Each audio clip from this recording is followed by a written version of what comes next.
All right, thank you for coming. The time has finally come to play Gloomhaven, the big box experience. So I finished Jaws of the Lion about a week and a half ago or so, and Gloomhaven had arrived a couple days before that. I did take the time to paint up the two characters that I'm going to play, the Spellweaver and the Cragheart. You might have seen them at the very beginning of the intro screen.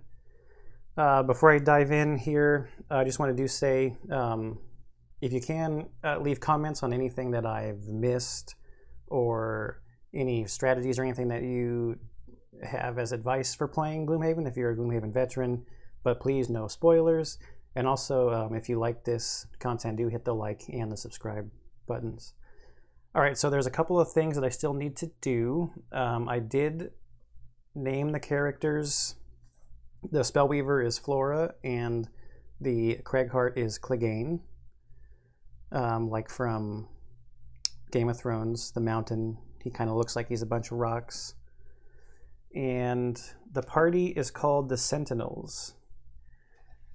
So we do have a little bit of flavor text to read, like Jesse from Quackalope always says, you know, because flavor text. You got to read the flavor text, right? Okay, Gloomhaven. Everyone needs to eat.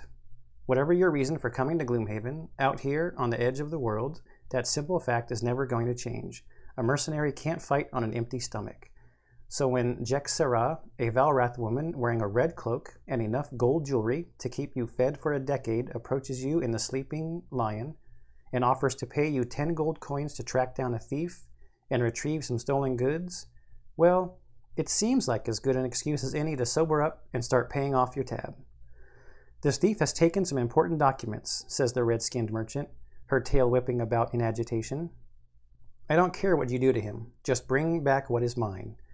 Based on Jexera's description, it was easy enough to knock around a few alley thugs and get a location of the thieves' hideout. You don't find yourself as a mercenary way out in Gloomhaven without knowing how to crack a few skulls. So your target is the Black Barrow. Sounds like a lovely place. So we get a new location, the Black Barrow, and we got a global achievement, City Rule Militaristic. So we'll come back to that book, and I have the map here to show.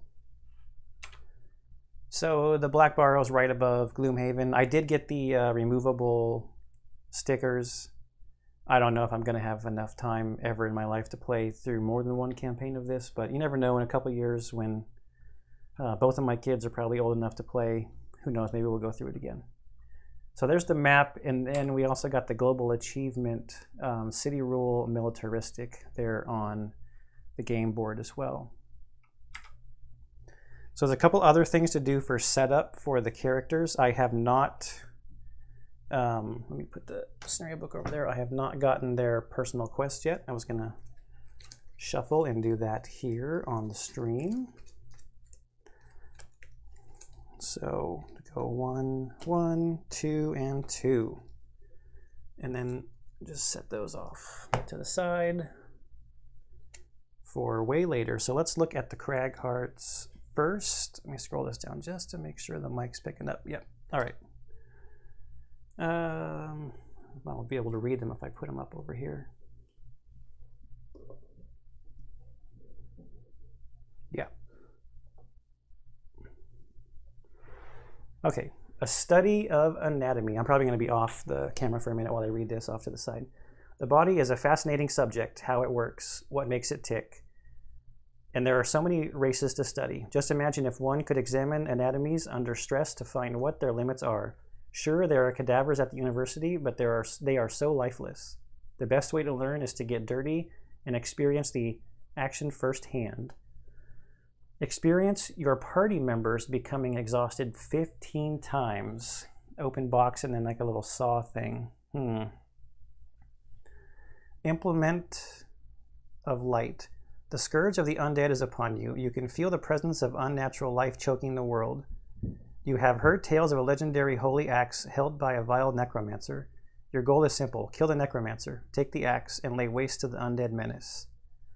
Find the Skullbane axe in the necromancer's sanctum and then use it to kill 7 living bones, living corpses, or living spirits. And then open the box with the sunburst. I don't know that I want to shoot for having my party members become exhausted. The other one seems pretty specific as well, that I have to find a certain axe in the Necromancer's Sanctum. I have no idea when or how that will open up.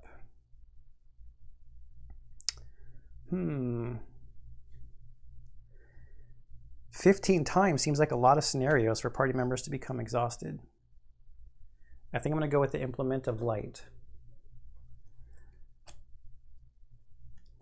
I wonder if this is one that's going to be really hard to open up. We'll see. I have no idea. Okay, and then on the other side, Merchant class. Money is power and merchants rule the world. You figure that if... How does that look on the screen? That's a little too far over.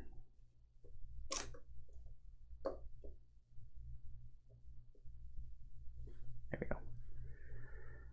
You figure that if you can gather enough equipment together, you may be able to set up your own shop somewhere and work toward becoming a real merchant. Let the suckers keep fighting in dungeons over scraps. Own 2 helmet items, 2 chest items, 2 boot items, 3 fists or double fist items, and 4 small items. Okay, trophy hunt.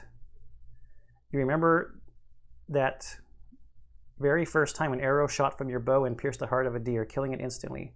That feeling of besting your prey on its own turf. But deer are such easy prey. There is far more challenging game out there in the wilds, and you want to experience it all. You do not hunt in order to kill. You kill because it is part of the hunt. Kill 20 different types of monsters. 20 different types of monsters. How many different types of monsters are there?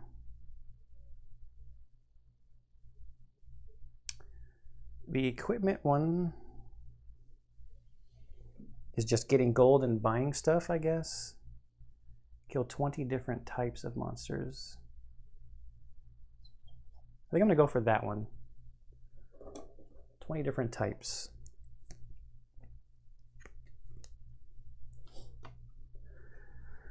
All right, so there's their personal goals. We've got Trophy Hunt and Implement of Light. So I'm going to put those off so they're not taking up what appears to be valuable table space. Okay, so I think that's it as far as like campaign setup and new character creation. I did spend, let's look at the Craghart here. I got the minor stamina potion and boots of striding. I think his movement did look a little weak. If I remember correctly, it's been a couple days actually since I looked at the cards. And they suggest boots of striding for him. But the minor stamina potion, having played through Jaws of the Lion, I think it's an invaluable item.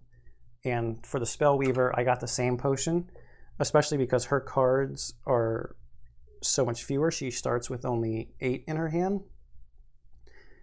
So it'd be nice to get an extra turn out of getting this potion. And this potion is actually even better than the one that's in Jaws of the Lion, because that one's only 1, and this one is 2. Then I got her the Cloak of Invisibility. Being able to turn invisible seems good. It's different than anything that was in Jaws. They didn't have the invisibility potion in there. So it'd be kind of fun to see how that plays out. So I do also have the metal coins. They're kind of cool. Came with the stuff that I ordered. All right, so we're going to do a city event to start out.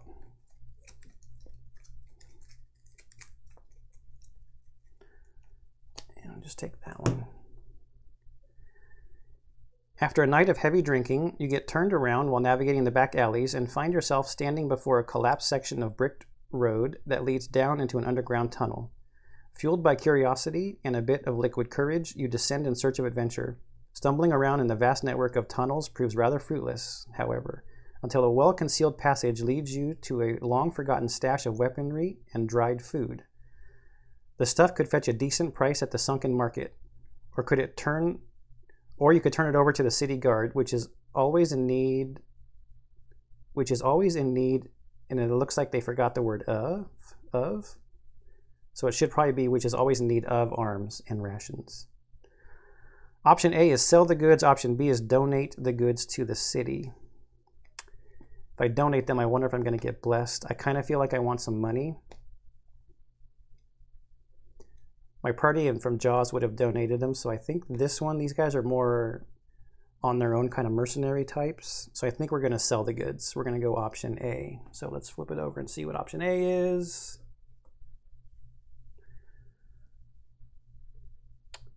Using a few less than savory contents, you're able to unload the goods for a respectable price. Oh, less than savory contacts. Who knew drunken strolls could prove so profitable? So, we gain 10 gold each. Reputation. So if my reputation was less than -9, I'd gain 5 additional gold. Oh man, I could have gained 1 prosperity if I had done option B. Yeah, I gotta remember that prosperity is like a thing in this game as well. Okay, so this card is now out of the game. And I need to mark that we got 10 gold each. I did spend all of their gold that they got at the start on the items that I was talking about earlier. So that's our city event out of the way. We also need to do a road event on our way to the Black Barrow scenario 1.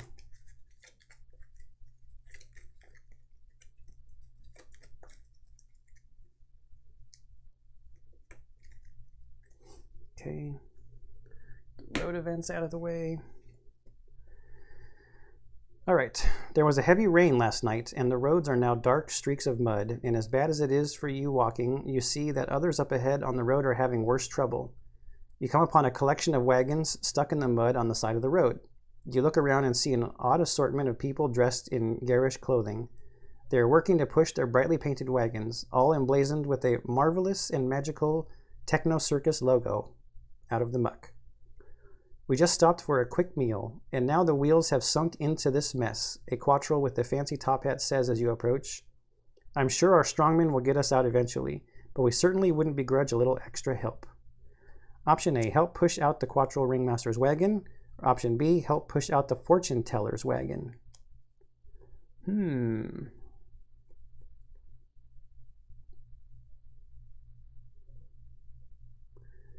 Let's do the ringmaster. He's the guy that asked for the help, so option A. You put down some boards. What does it say? You put down some boards and then heave and push until the great wagon is out of the ditch and moving back on the road. The diminutive quattrel tips his hat. Well, I certainly could not have done that on my own. Your assistance is greatly appreciated.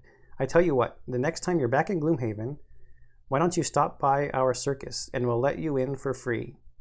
Add City Event 74 to the deck. So that's cool. It gives us another city event to put in the city event deck. And the bottom one, for anyone keeping score, we would have gotten some experience and started with the curse. Oh, so I'm glad we didn't choose that. Okay, so those two are out. I need to remember to add that city event to the deck. But I'll do that after playing the scenario. All right, so I think we're ready for scenario 1. I'll deal out the battle goal cards here in a minute. So scenario 1 is linked to scenario 2, the Barrow Lair, and the goal here is to kill all enemies, and there's no requirement. Introduction.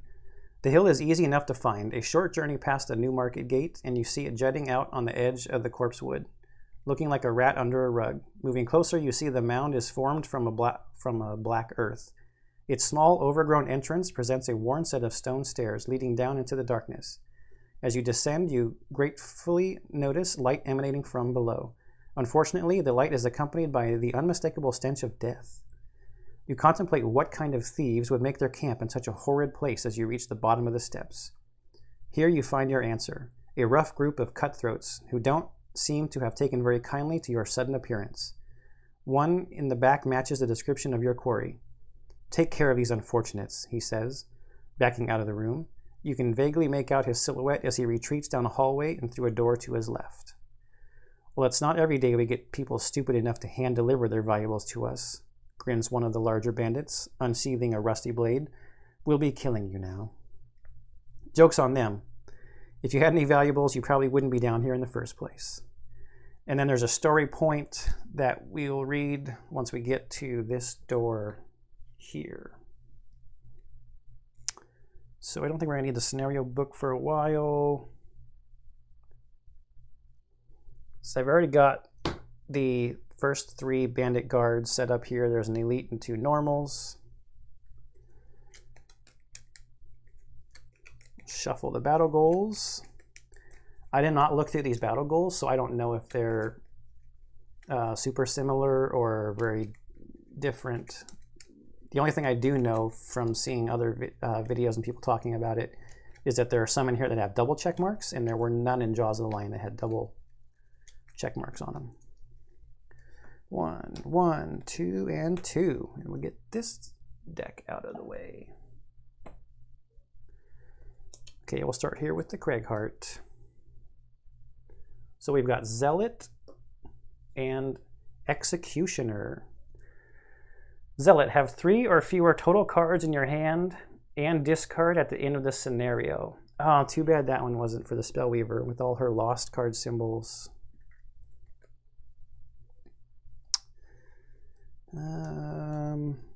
He's got quite a few that he could lose as well. Oh yeah, I can see why they suggest taking the Power Potion now that I look at this Dirt Tornado, because that's not a lost card. It's pretty slow though.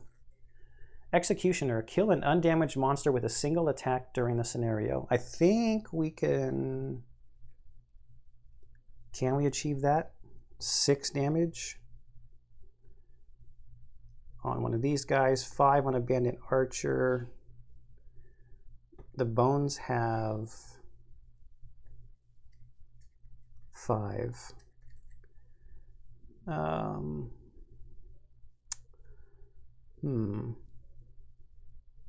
With a single attack, is that gonna be possible?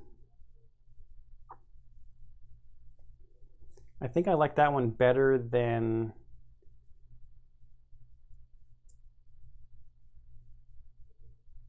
I just have to get near exhaustion, right? Because I can rest. No, maybe I'll go with Zealot, because if I rest a lot, I can also get cards over into the lost side, but he starts with 11. I just don't know if I have the punching power to take care of these guys in one shot. I mean, Avalanche is attack 4, and if I got a +1, that could do it on one of the archers later. So yeah, we're gonna go with Zealot and shoot for having a very low number of cards at the end of the scenario. All right, over here on the Spellweaver side, Streamliner and Hoarder. Have 5 or more total cards in your hand and discard at the end of the scenario. That's the exact opposite. Not the exact opposite, but opposite goal from the Zealot. And Hoarder, loot 5 or more money tokens during the scenario. We'll go for Hoarder. There's quite a few money tokens at the end over there. And the number of lost symbols that she has and the small number of cards that she starts with, I can see Streamliner being a little difficult. All right, I think finally ready. I'll shuffle the attack decks and stuff when it's time. Let's just start picking some cards. I think these are going to be the starting locations that I'm at. I've got the Spellweaver here and the Craighart here. I'm going to reserve the right to move them a little bit after I look and see what I want to do here.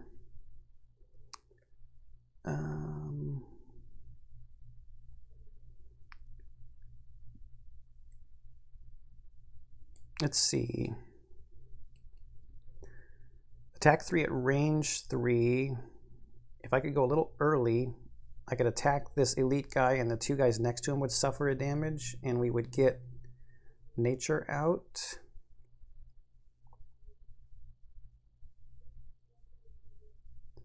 But that's pretty slow.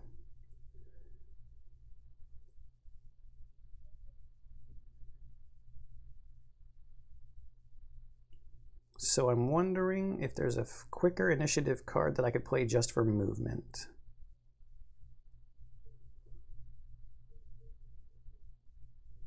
I just need to take one step forward to get to range 3.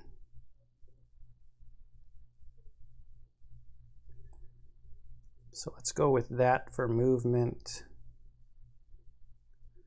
and that to get some damage spread around.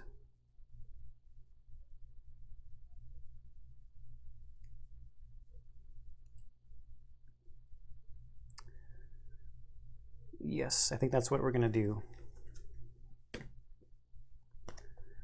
So he's going to go at 13. And what are we going to do over here?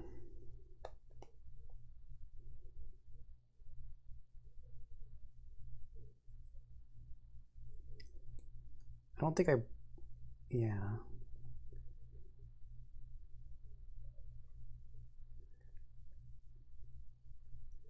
Let's see, the Bandit Guard is going to have shield 1, the elite guy, and 9 hit points.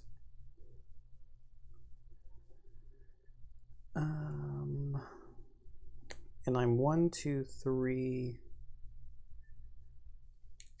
Actually, I said I was going to reserve the right to change my starting position. If I start there, then I don't need to move.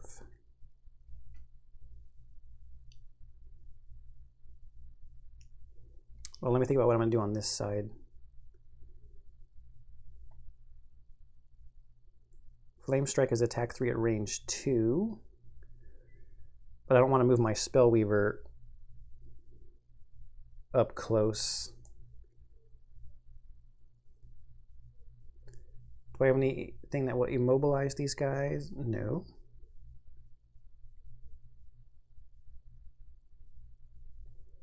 If I could move up, oh no, then I wouldn't be moving. I was thinking about Frost Armor to absorb a couple of things.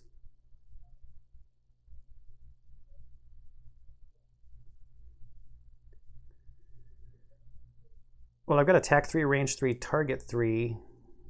Gain 1 for each enemy targeted. Let's see, for this guy, 1, 2, 3.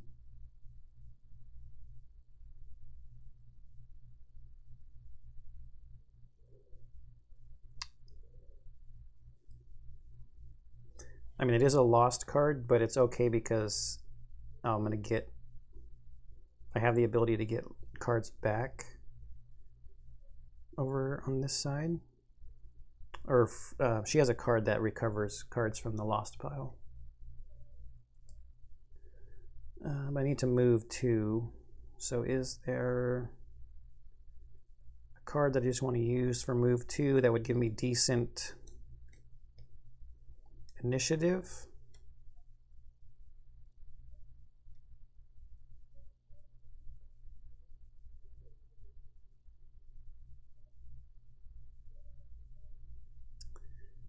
Yep. So we'll go with Frost Armor going at 20 on this side.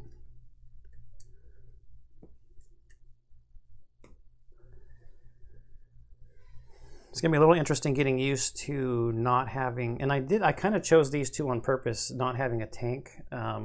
It felt a little too obvious to play Brute and something else. So I'm going to try, I mean, the Craighart has 10 health, and we've got some heals, so I think we'll be okay.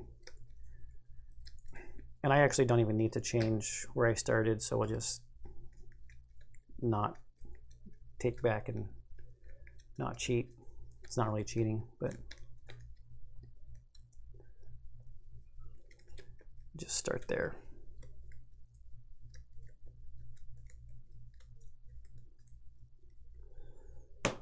Okay, let's see what the guards are going to do.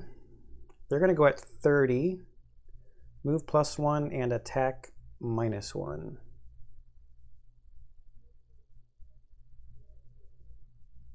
All right, so who's first? Craighart is first. So I want to do the bottom of unstable upheaval just for basic movement. My camera must be in a weird spot because I can't find the right place to get those cards where I want them to be. So I'm going to do the bottom of unstable upheaval and the top of massive boulder. And so basic movement, I'm going to go 1, 2 to there. And just so I'm a little bit closer for focusing purposes. And now the top of, and I'll discard that one. The top of massive boulder is attack 3 at range 3.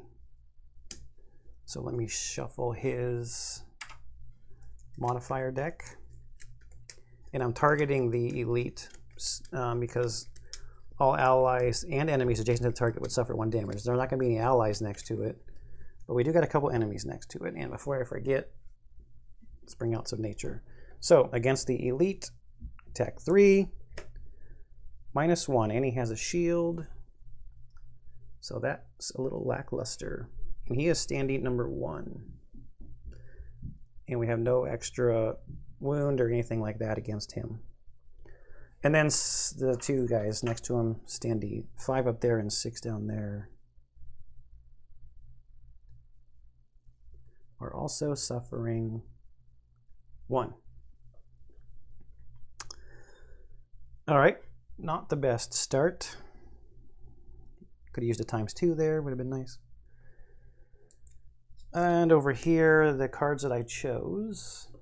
So I want to move to get in range to do the fire orbs. So I'm just going to do basic movement from frost armor and then the target 3, attack 3 at range 3, and gain the experience because I'll be targeting 3 guys. We did not gain any experience on the Craighart side. So where I'm going to move, I want to move 1, 2. So that all 3 of these guys are within range 3.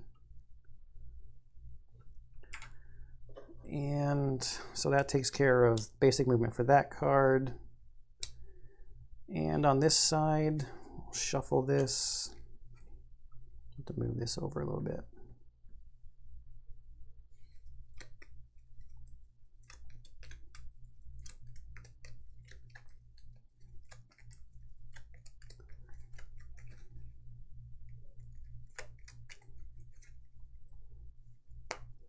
All right.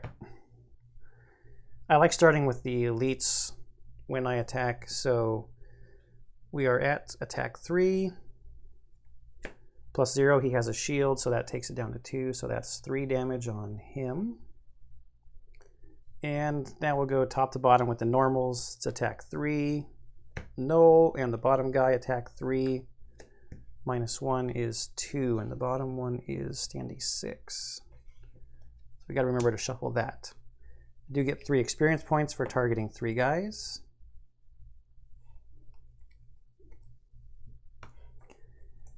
And I'll have to remember if I kill one of these guys to mark down because of her trophy hunt personal quest. And that's going to bring out fire. And this card is actually lost. Okay, now their turn. Let's see. He was lower in the initiative. Is equal distance for this guy. I'm going to have him take a step forward here. Is that what I want to do? Can I set up one of his other cards if I do something different? No. No, I can't.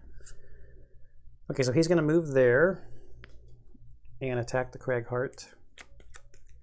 It is attack -1, and his base attack as an elite is 3. So he'll be starting at 2. -1 is 1. So from 10 down to 9. And standing number 5 is next.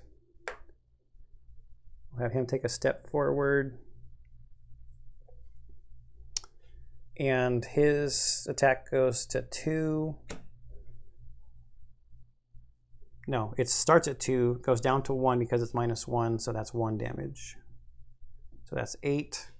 And now this guy will take a step forward and attack the Spellweaver, starting at a base of 1, of course, against the lower hit point person, from 6 down to 4. All right, next round, we got to shuffle this.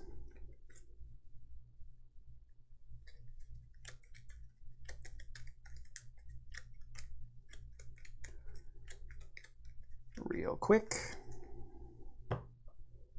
Take those down, nothing to shuffle there, and go on to the next turn. Now it'd be nice, I think there's a card. Yes, it's another lost card though. While there's fire out there, I think I want to take a step back and do this attack 3 at range 2 and wound the elite to consume that fire.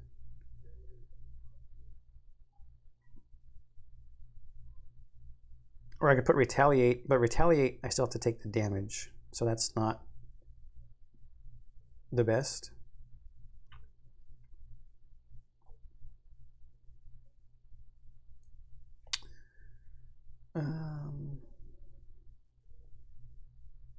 That goes at 36.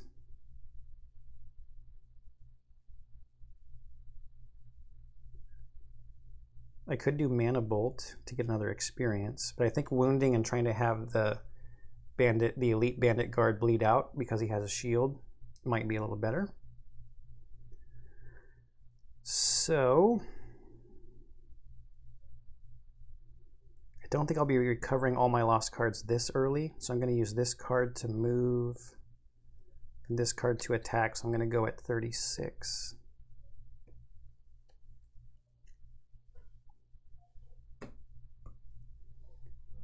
And then what can I do on this side? I've got 8 hit points on this side and 4 over there.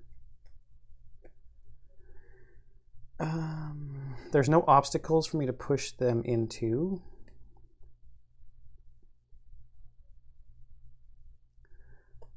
I kind of like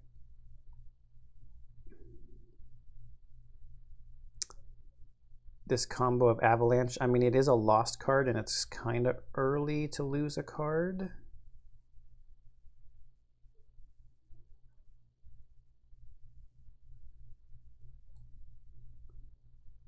I could do Dirt Tornado. I'd have to take a step back and that would muddle everybody. And I can use the nature to make it an attack 2 and get an XP. I think that's a good idea, but I'm going to need something fast for initiative. What's my fastest card? 29. Ooh, that's a good heal. Maybe I'll risk it and try 35. Just for basic movement.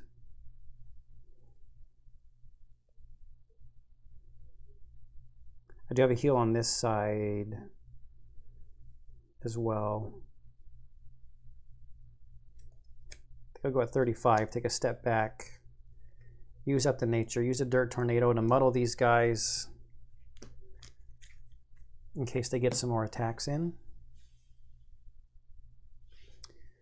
So we've got 35, 36, and they're going to go at 35. And they want to do a ranged attack. So since it's a tie, I'll get to go first. Or I'm going to choose to go first.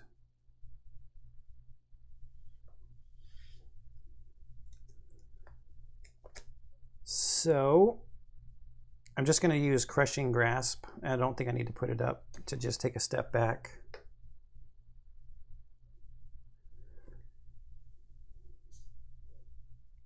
because I want to use Dirt Tornado.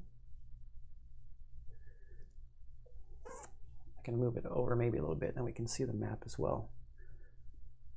I just need to be able to target one of the hexes in the AoE. So I'm going to target, I guess, here, and then the pattern will work to hit all of these guys. And I'm going to consume the nature, just consume it now, get the experience point from doing that. And then remember that anybody who's still alive, which is probably going to be all of them, is going to be muddled, and the Spellweaver is not in the area. So I'm choosing that pattern. All right, I'm going to do the same thing. Start with the elite. Because I use nature, I'm at attack 2. So it's 2. -1 with his shield is not going to do any damage. But he is going to be muddled.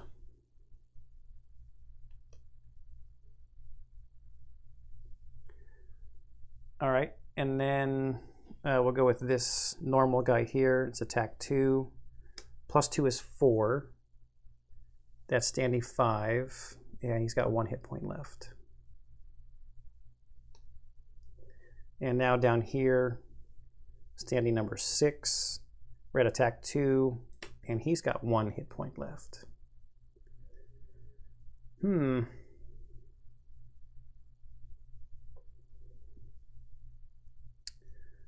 right. So now they're going to go.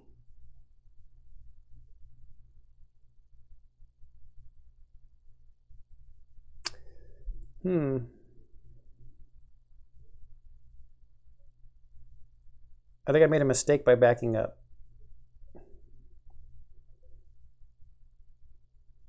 Because I believe the Spellweaver is going to be the target, or is going to be the focus now.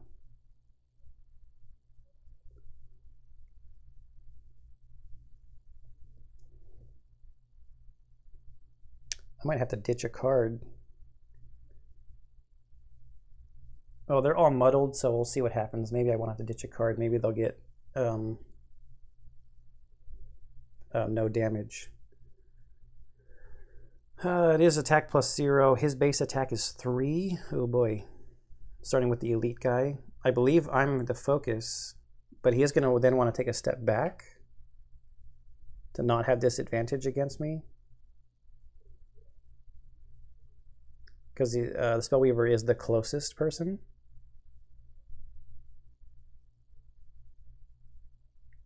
Yeah, man, I left this out so that 2 guys could attack the Spellweaver.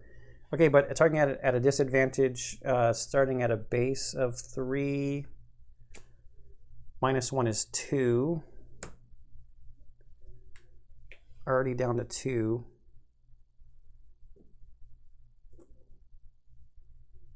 And then standing number 5, equidistance. The Cragheart was lower in the initiative order. So with the muddle is -2, and it's a normal guy, so that's 0 damage. And then here, we'll take a step back. So it's... Oh, you know what? They're already at a disadvantage because of muddle, so I don't think they're actually going to take a step back. Yeah, so they'll stay there. But we're still at a base of 2. All right, so I need to toss a card. I will toss Crackling Air. I got to avoid that damage. All right, now it's the Spellweaver's turn. I was going to use this card for basic movement, just to take a step back. And then I'm going to Flame Strike the Elite to wound him. All these models are gone.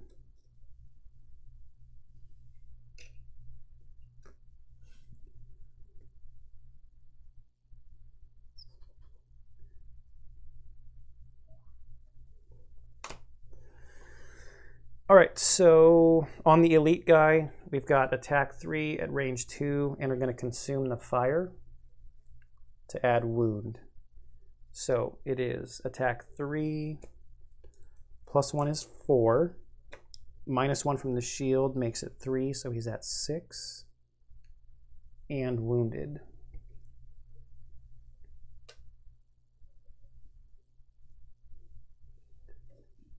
Okay, so now the question is, do I pop my invisibility cloak?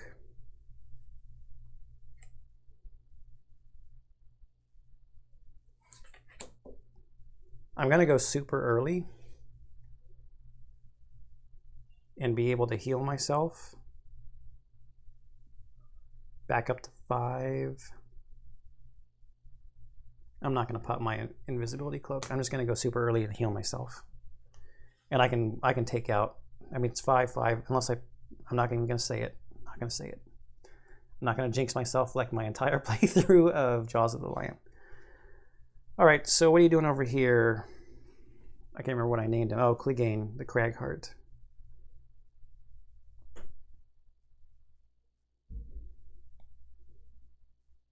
Don't think he needs to heal yet.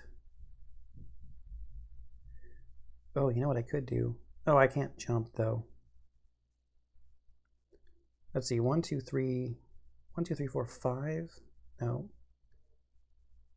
Because I have this all adjacent allies and enemies suffer 1 damage, and both of those normals are 1 point away from dying. But I would need to be able to move 1 additional. There's no elements out there for me to use, and I did not create any last turn.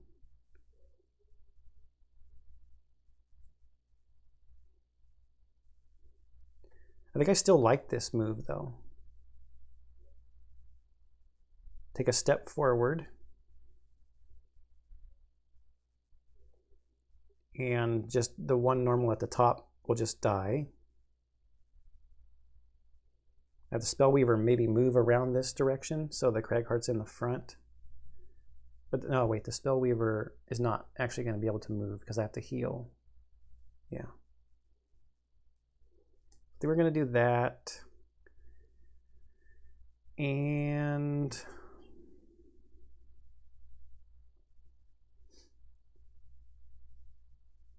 attack 3, push 1. You may push target into hexes containing obstacles.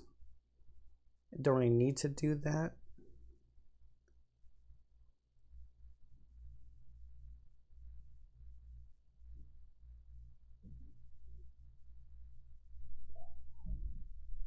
I think it's okay though. All right, so on this side,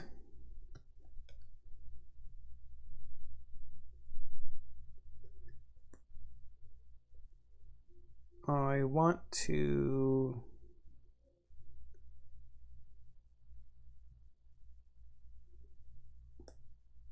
I'm going to use this heal 3 and this attack 2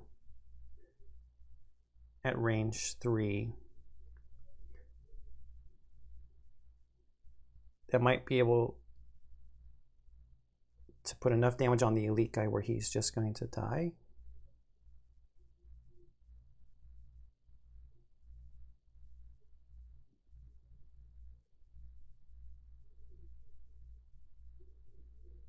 I would like to take out this normal guy though, so the Spellweaver doesn't get attacked.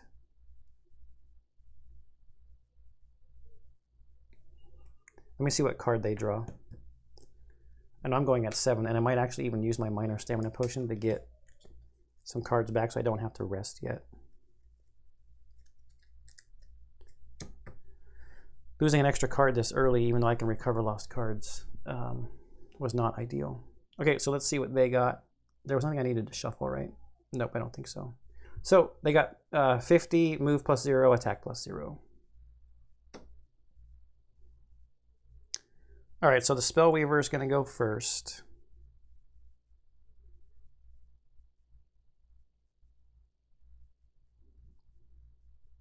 Oh, wait a minute. No, I can't do this.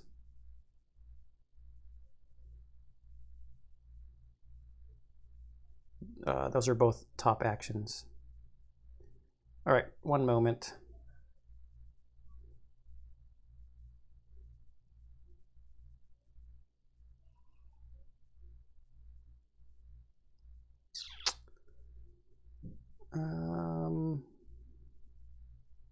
I don't really want to lose another card this early.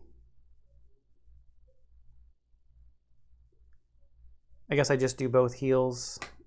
Not a very exciting turn, but it's going to get me back up to my maximum. Or it's more efficient for me to heal myself for 3. So going up to 5. And then healing the crag card back up to maximum, so from 8 to 10.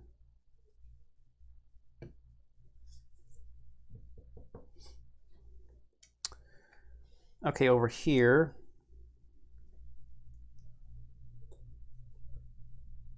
I'm going to do the move 2, take a step forward, and then all adjacent allies and enemies suffer 1 damage. So I took a step forward,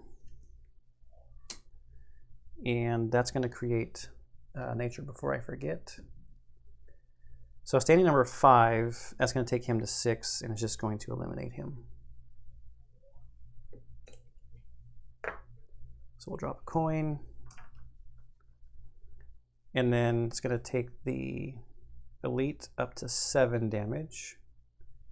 He only needs 1 more point of damage because he's wounded, so when his turn starts, he's going to die.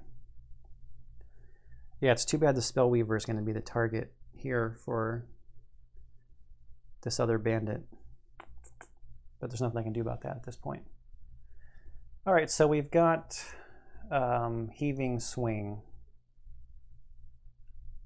It's attack 3. Oh no! Got the null. Do I want to push him? Pushing him is not going to do anything for me. So, no, there's no point in pushing him. Created the nature. Don't get the experience point from that card. So we go to their turn. The elite guy is going to go to 8 damage. So he's just going to bleed out on the next turn anyway.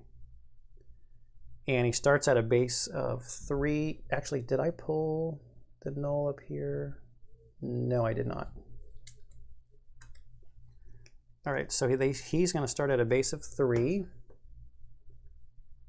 plus 0.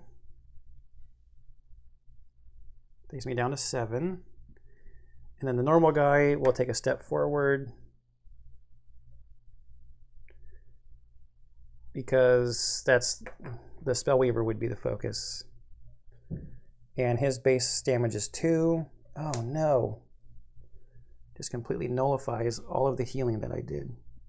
Oh, you know what? I said that I was going to do it, or that I was thinking about doing it. I need to get cards back into my hand. At the end, so at the end of the Spellweaver's turn.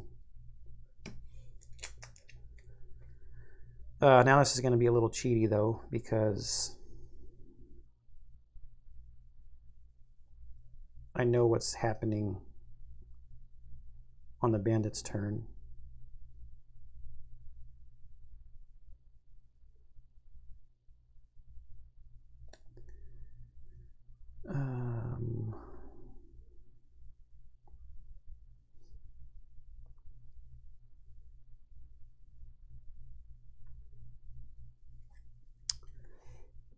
All right, I won't be that cheaty. I'll just short rest at the end of the round.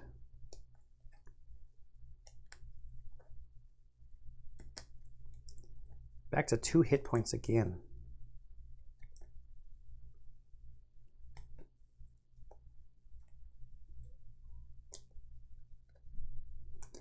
The elite guy is going to bleed out, so that's good. We just need to get the Crag Heart to take care of. So you know what? I'm not going to short rest with the Spellweaver. I'm going to long rest with the Spellweaver. I'm going to bank on the Crag Heart taking out the normal guy and being the target because the Spellweaver will be going at 99, and then I get to pick which card I'm losing and recover 2 hit points at the same time from long resting. Yes, that's what I'm going to do over here. Okay, so the plan on this side then, we need to get an attack in. Do I have...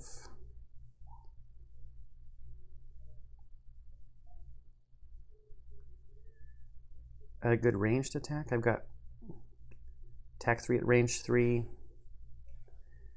What do we have out there that I can use up some nature on? Maybe get some experience points. Crater would give push.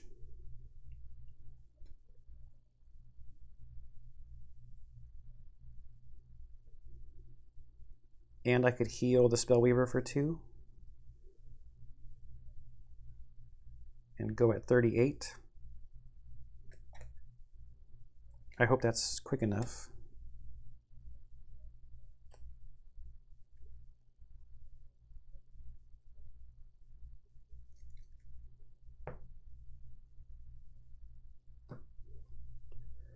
So 38.99, and they're going to go at 70.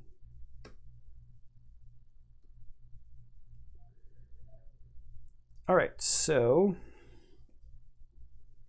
pretty simple. The first card I'm going to play is heal 2 at range 3 to heal the Spellweaver from 2 up to 4.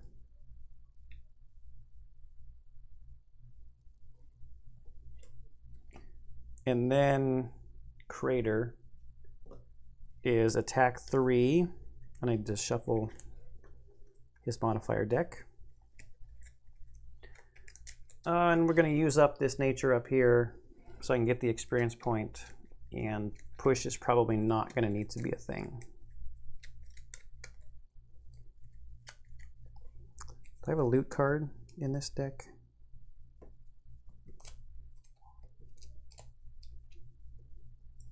No.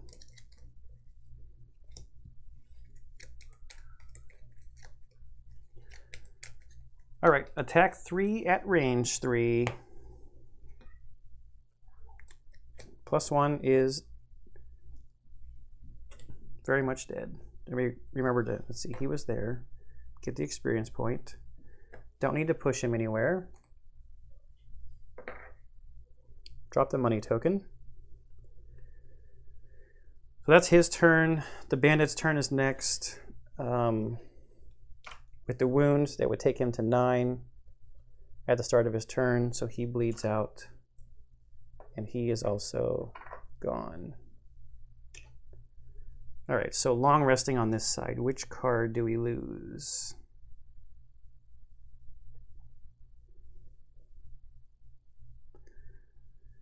Mana Bolt is so fast. Not reviving Ether, that's for sure.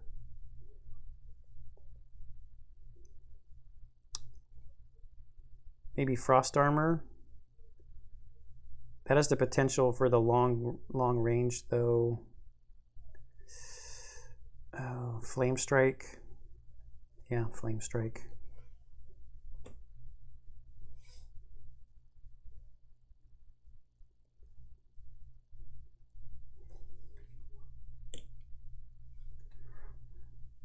I want to summon. All right, let me actually finish doing this. So on the long rest, back up to 6 hit points.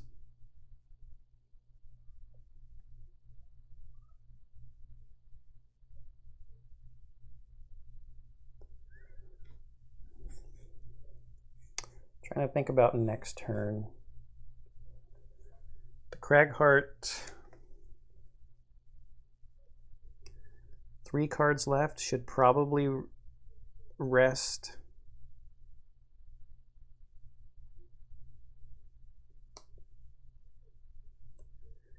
Doesn't have a whole lot of movement.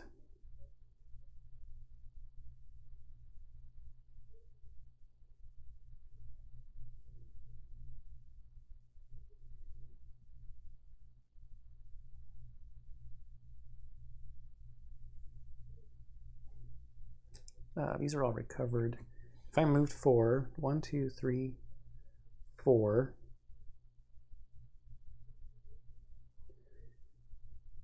and then popped my invisibility cloak,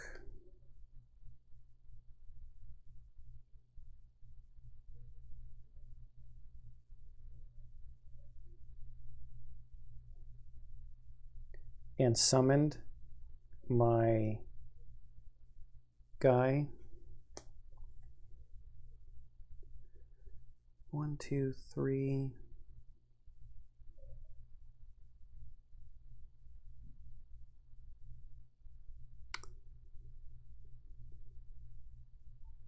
I think I want to set up backup ammunition.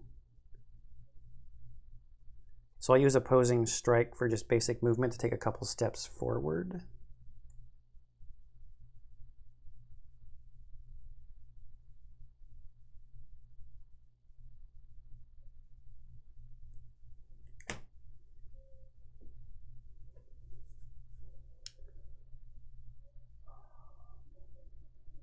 So I think if I, and maybe you can leave a comment down below, I think if I go invisible on the door, the enemies won't move because they can't get to a place to be close enough to attack. Now it might bring the archers forward a little bit because I know there's archers that are going to be back here. If I summon my ally behind me, because they could get within, they could move to try to get within range of them.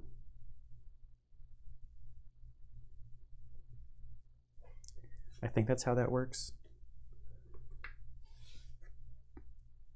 So I think I want to move 4 and summon my ally. Yeah, down to 3 cards if I do this.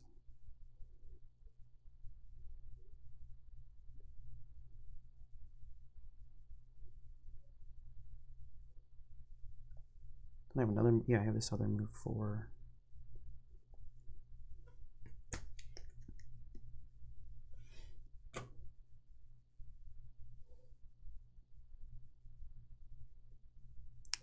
Looting the 5 or more money tokens might be harder than I anticipated. All right. So we got 46 and 80. So I'm just doing a couple really simple things. I'm going to set up backup ammunition and then use opposing strike for basic movement of 2.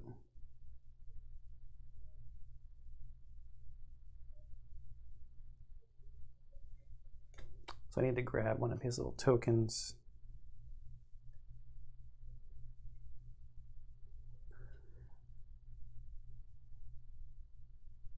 And then he's actually probably going to short rest. Got to make some forward progress. So I've got move 4.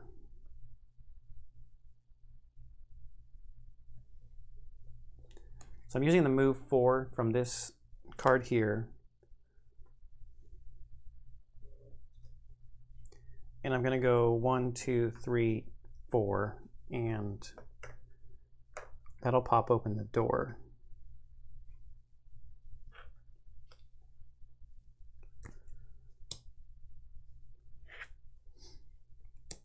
So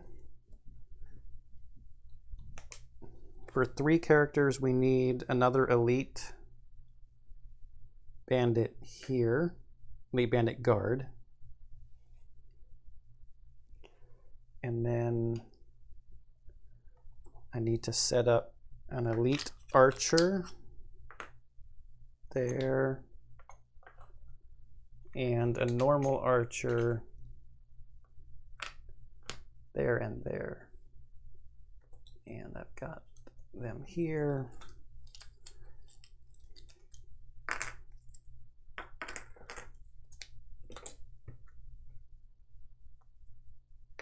So we got 5, 6 is the elite, and 1 here on the bottom.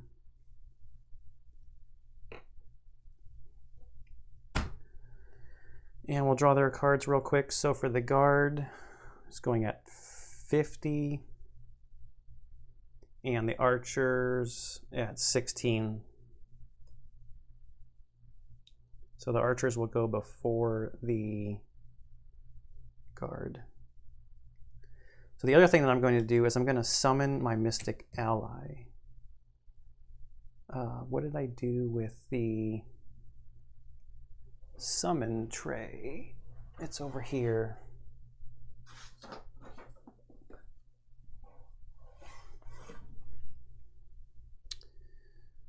Let's use this green color. I'm going to summon him back here because he doesn't get to do anything on this turn. I don't need the little marker because there's only going to be that one summon. So there's my mystic ally, and I get 2 experience points for bringing the mystic ally out. And then I'm going to pop my Cloak of Invisibility.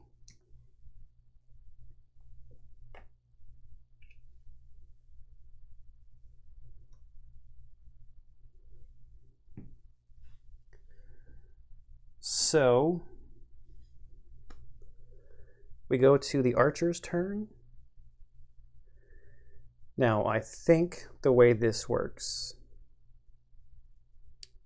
the archers have, the elite guy has a range of, oh man, he has a range of 5. 1, 2, 3, 4, 5. Yeah, so he's going to get a shot in on the crag cart because his movement is 2 + 1, so 3. 1, 2, 3. 1, 2, 3, 4, 5. Yeah, so they're going to get a shot in. Okay, it is attack -1. His base is 3, so that's -1 is 2. -1 is 1, so from 7 down to 6.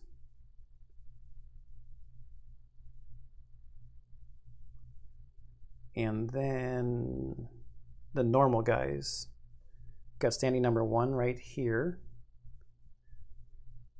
His base movement is 2. His range is 4, so he's not going to be within range. 1, 2, 3. 1, 2, 3.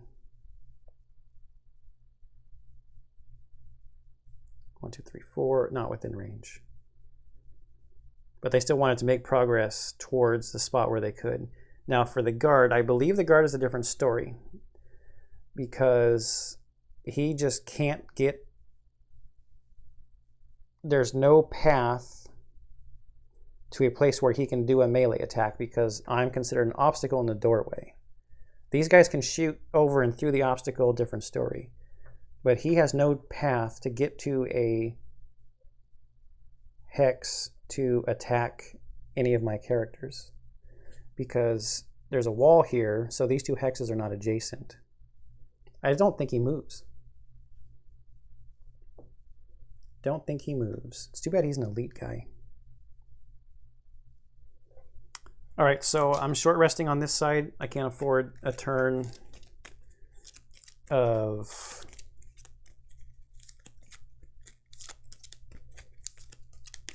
could use my minor stamina potion, I guess. 6 hit points and 6 hit points. These archers are kind of nasty.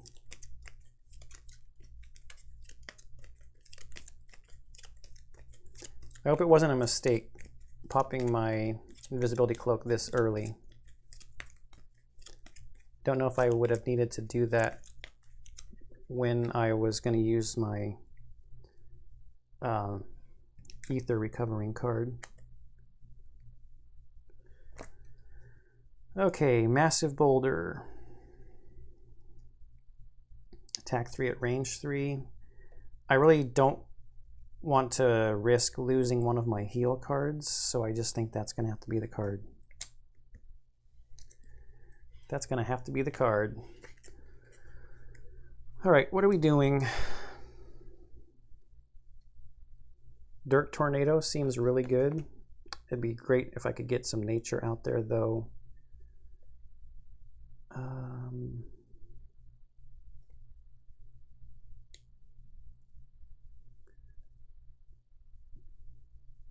Being able to push those guys onto those traps would be good.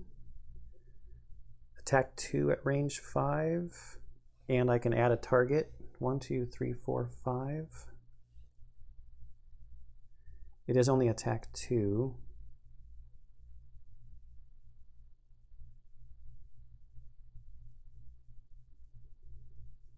What other kind of range do I have here?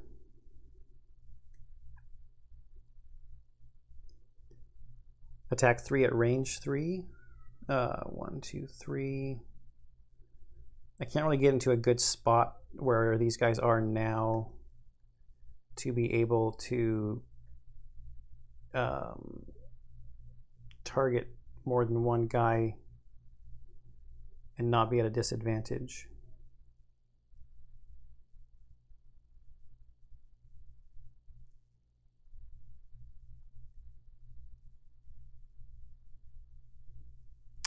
Can the Spellweaver create nature? Yes. And can go fairly quickly.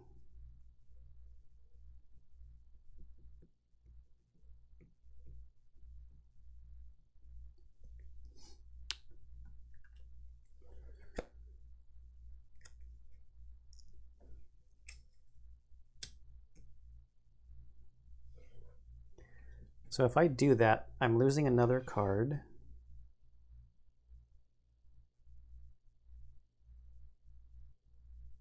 I really want my Mystic Ally to be dead when I play my recover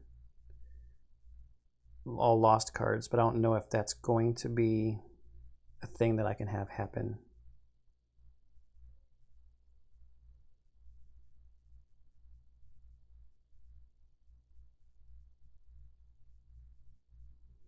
This card will be lost. Another card will be in my discard. I only have one card. That means I'll have to short rest. I'll have to play my recover lost cards next turn.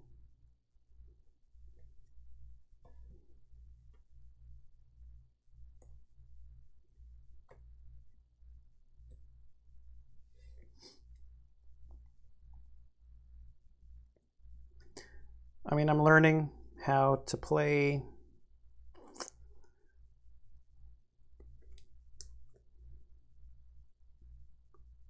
with these guys, so... And I'm invisible until when? I'm going to become visible at the end of my turn, aren't I? Remove at the end of next turn. So do I want to go slow?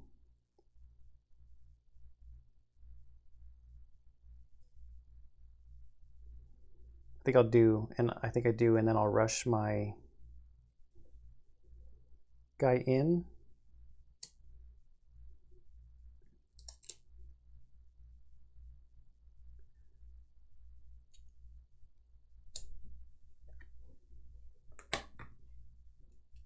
So then over here, the reason I wanted that out there is because I want the, where is it? Attack 3, range 3, push.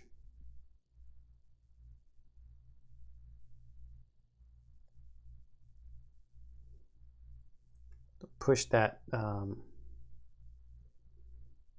Bandit guard onto one of those traps back there.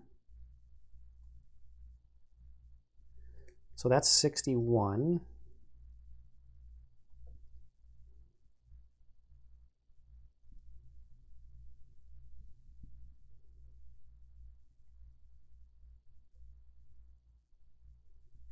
I don't want to do that move. Ooh.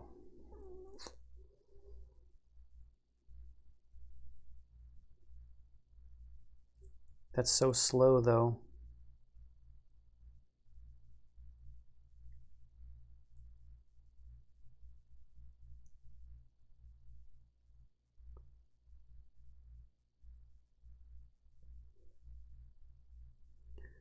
So what I'm thinking about here is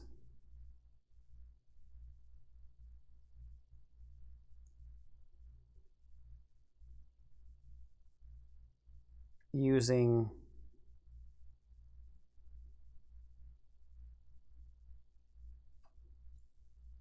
this card that lets me add +1 to all my ranged attacks, so it'd be attack 4 on the Bandit guard. Yeah, let's try it. 57, it's so slow though.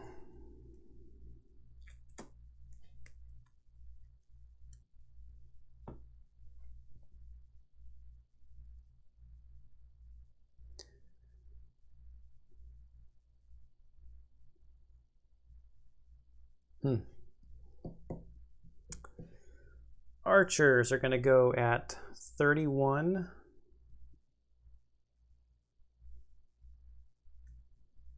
And the guard 15. But fortunately, he's not going to move, so because I'm blocking the door, so there's nothing really for the guard to do. But these archers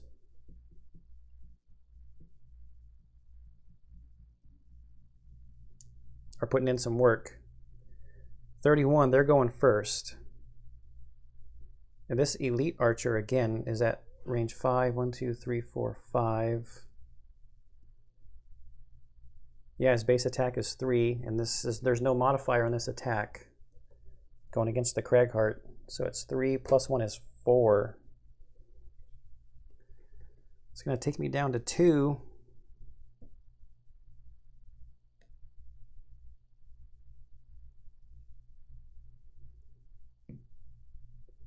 It's not good.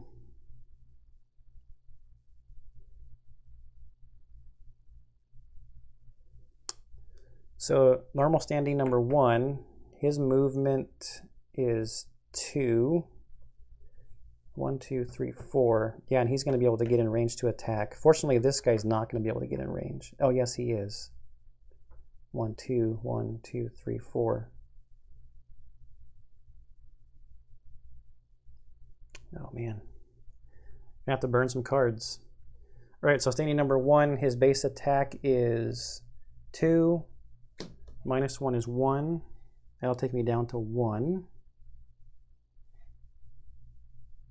And now this guy, 1, 2, whoops.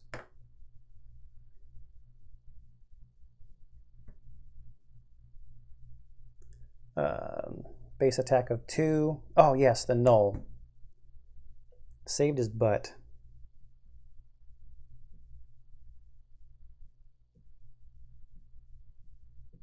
Yeah, so that's good. So he's sitting at 1 hit point. Okay, so we have to remember to shuffle that and shuffle that. All right, so over here, initiative 57. I'm using the bottom of this to add +1 attack to all my ranged attacks this round. That would have been better to use like with Dirt Tornado or something.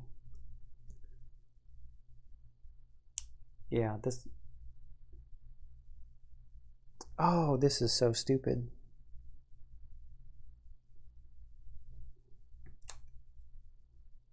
So stupid. I've totally screwed this whole thing up. Oh well, it's too late now. The nature, I was thinking that the nature was going to be created before he went, and it's not. So the pushing is not going to happen.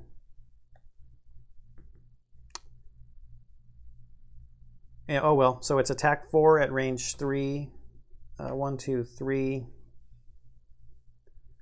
I do get an XP from this, even though I don't get a second target. Bad plan, bad plan. Okay, so we're at attack 4 on the Bandit Guard, the Elite Bandit Guard. Oh, there we go, ×2. Is 8, he has a shield of 1, that takes him down to 7. See, if I had that push, he'd be dead. He'd be dead. And those are both discarded. Now over here, my summon gets to go first. I'm going to have the summon go 1, 2, I think.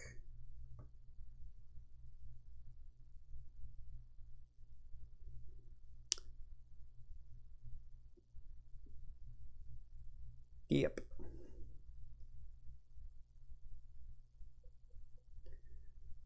Maybe I want to use my stamina potion to get these cards back.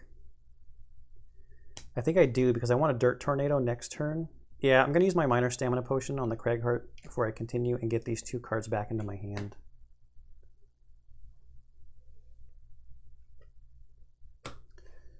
All right, so over here,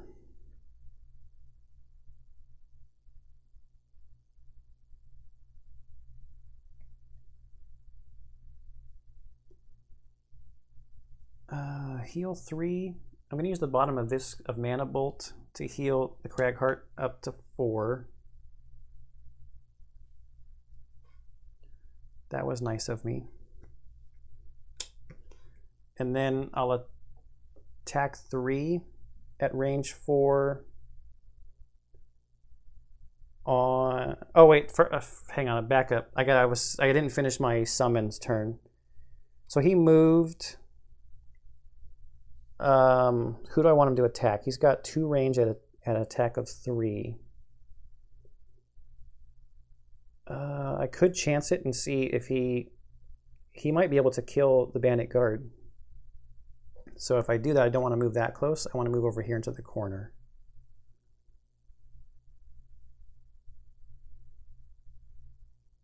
Yeah, I'm going to do that. I'm going to attack the Bandit Guard.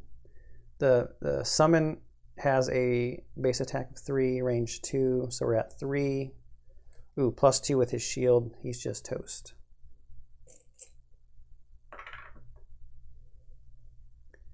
He is toast. Now on to this attack over here. It's attack 3 at range 4. So 1, 2, 3, 4.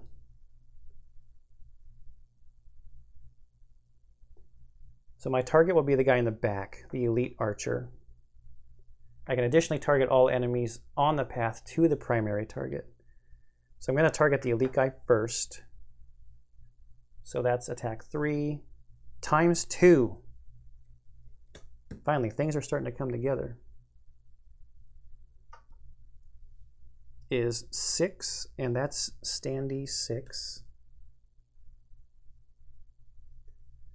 And then this guy also gets attacked along the way. So it's attack 3 minus 1 is 2. That's standy 5.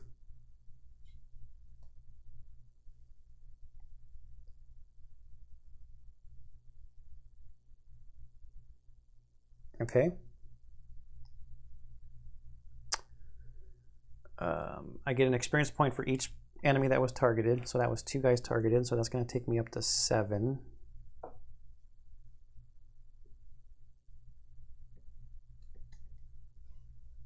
And I need to remember, I need to write on my character sheet for the trophy hunt that the Spellweaver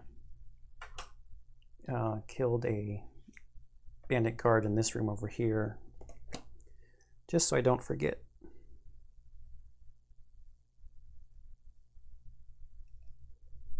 Bandit Guard. And hopefully we will be adding a Bandit Archer to that list. We shall have no progress towards our looting 5 money tokens.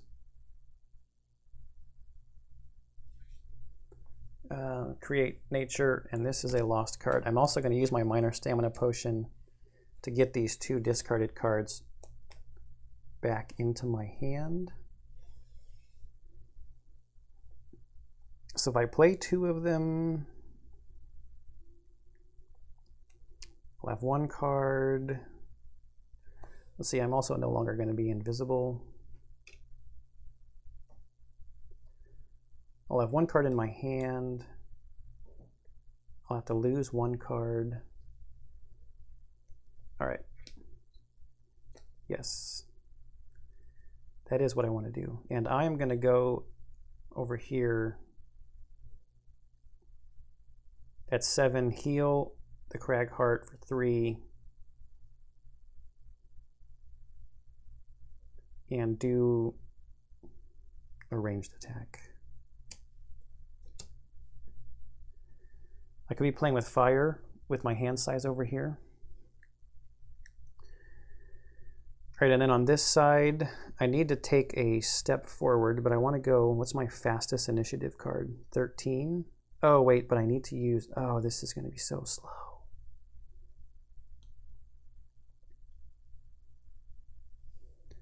Hopefully the Mystic Ally will absorb some damage and be killed.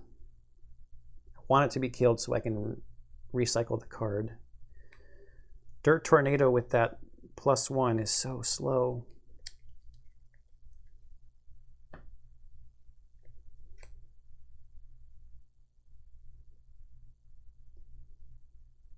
If I use the nature, it'll already be attack 2, so maybe I'm not too concerned about getting the +1 on this. But then that's the whole reason that I...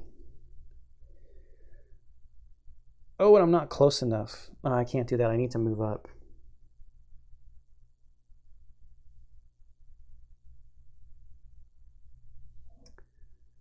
I need to move up. And maybe even Dirt Tornado is not right. If I use my boots...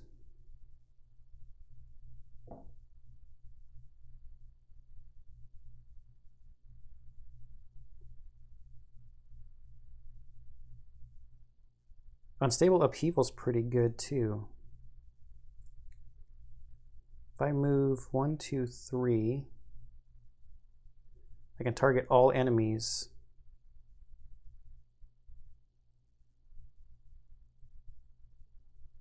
Up to 2 hexes away and get an XP. I'd have no adjacent allies.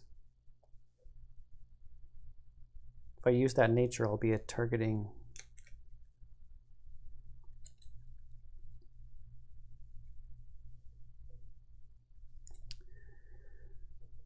Yeah, see, but here now, though, I do kind of want to use this push to get rid of one of those traps in front of that door so that I don't have to jump over it or trigger it. So if I move 1, 2, 3,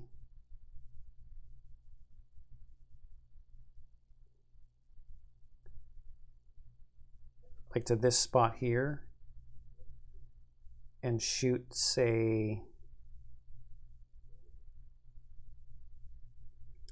this guy. But if he dies from normal damage, then he's not going to be pushed onto the trap.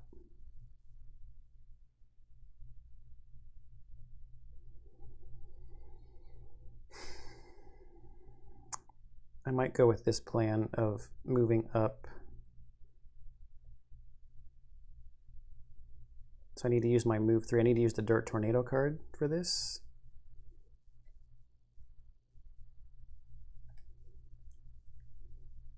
Or I could use another card and use my boots.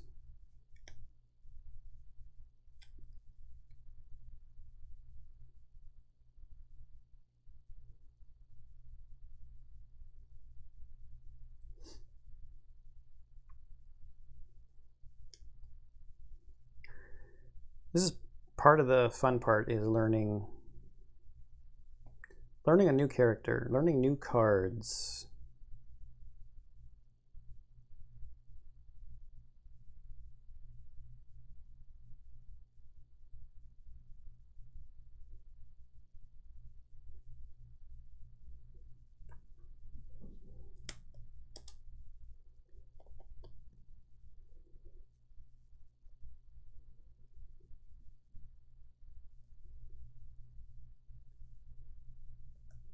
So which card do I want to...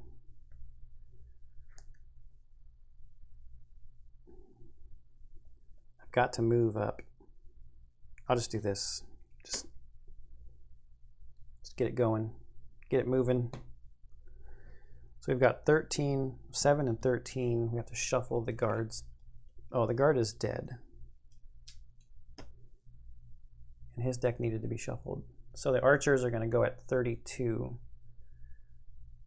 with an additional attack, no extra movement, and a range -1. And their attack modifier deck needs to be shuffled. That's down.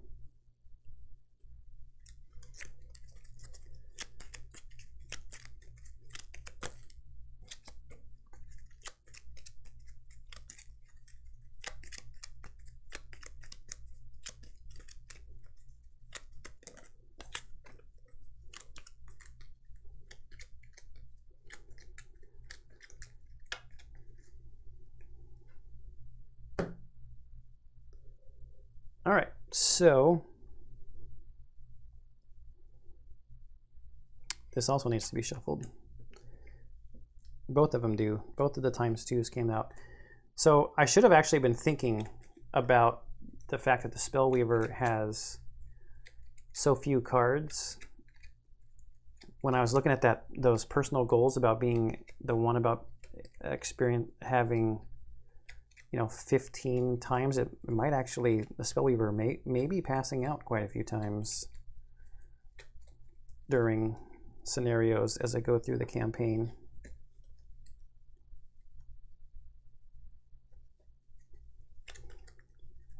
It just seems a little more difficult with 2 characters, depending upon how late in the scenario it is when one character becomes exhausted for the other character to make it through on their own.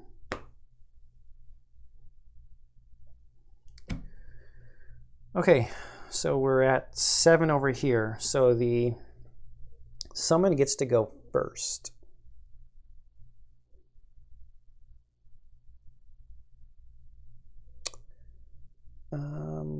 I think just to make some progress, I'm going to move the summon up there because it can move 2. Has a range of 2 and an attack of 3.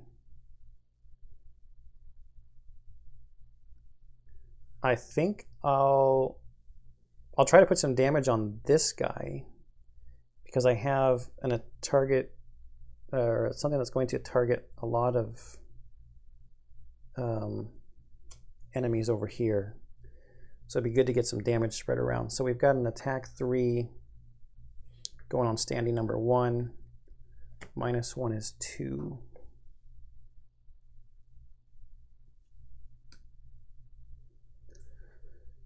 All right, so now I'm going to use this heal 3 to heal the Cragheart up to 7.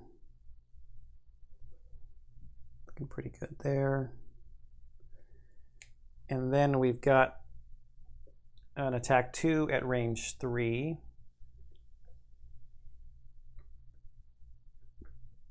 Maybe just the same guy. Not using the nature, I want to use the nature on the Cragheart's card. So we're going on the same guy. Attack 2, -1 is 3.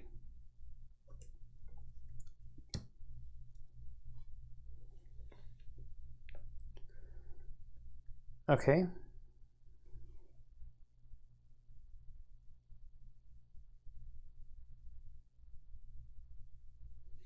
So then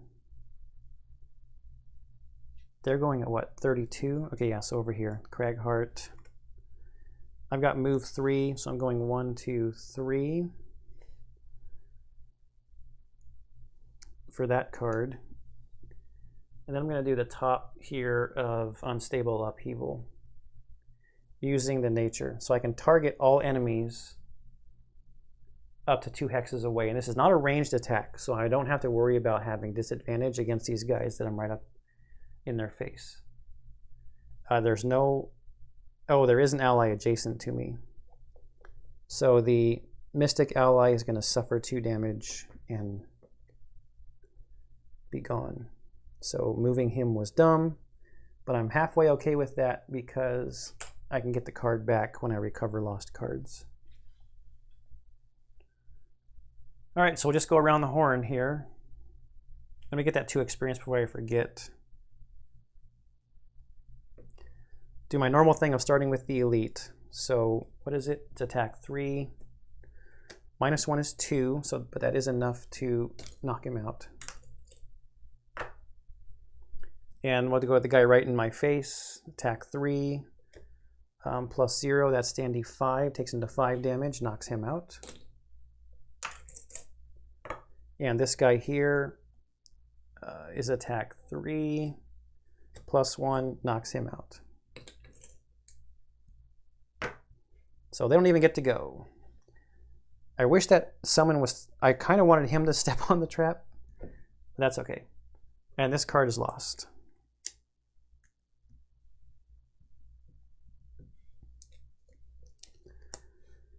All right, so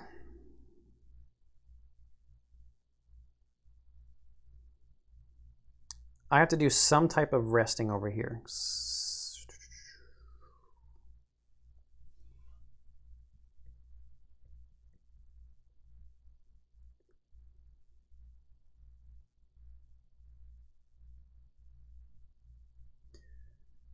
I'm going to take this turn to long rest with the Spellweaver.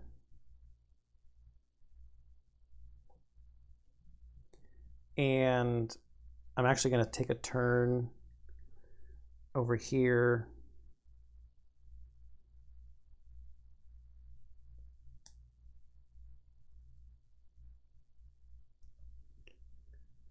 If I move up and step on that trap, I can... All right, I'll do this to heal myself on the top. Is there something I want to set up?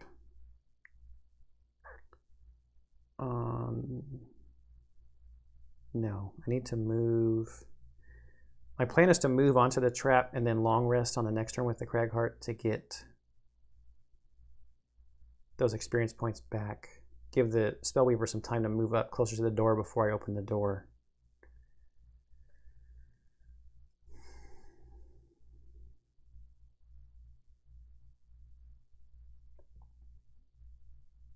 I might actually set up this opposing strike before I long rest, though. So, how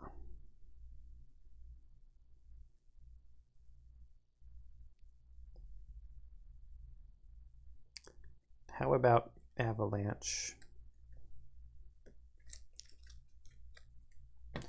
So his turn is simple. I'm going to use... Oh, wait, then I'm not moving. Okay, forget it.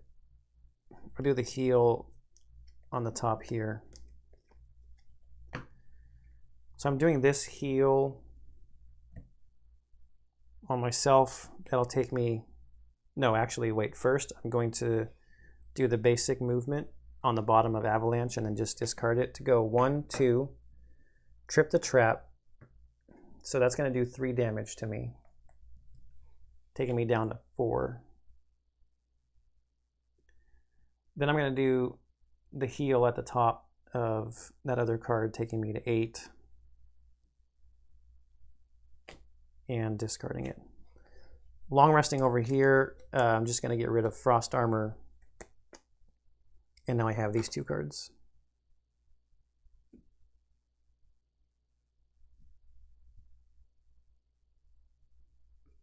It'd be great if I had more movement, but I don't. So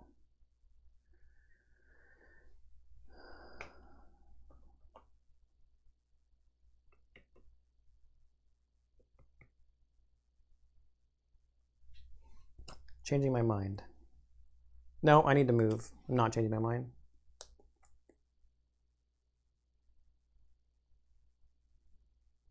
What is that little symbol?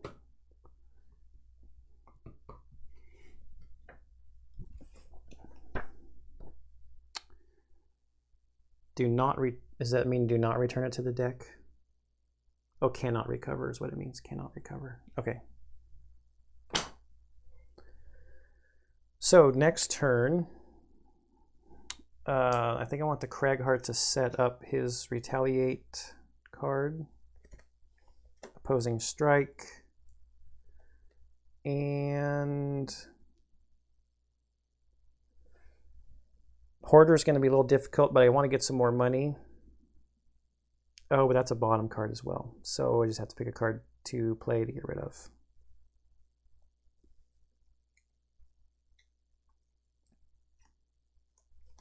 Going at 46 on that side.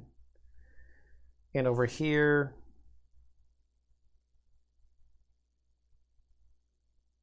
I'll heal. No, I have to move. I'm using this to move. Move and then recover.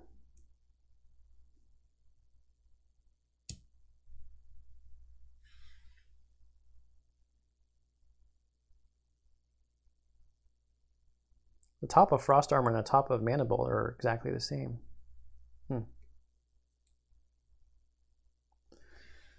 All right, so the Spellweaver's going first. I'm going to do movement 1, 2, so I'll end up getting this coin. Actually, the Craigheart should have collected this coin before. I forgot to pick it up. Yeah, that coin shouldn't still be there. So the Spellweaver's not getting that coin. But now we're doing the basic mechanic of the Spellweaver here. Recover all of your lost cards. So this card will, after I recover all of these cards back into my hand, goes there. I'm pretty sure they go back into my hand and not my discard, right? I have no idea where that would be in this book.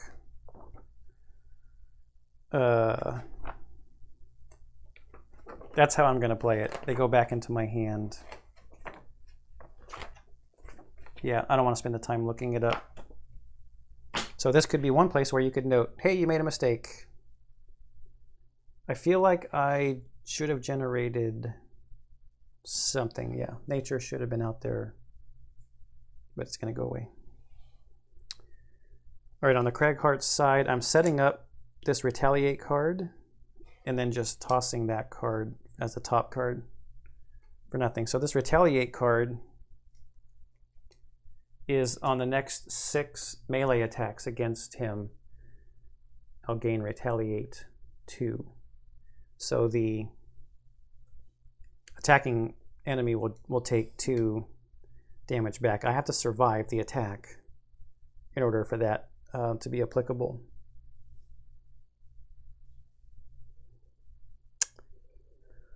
Okay, so I think, do I want a short rest?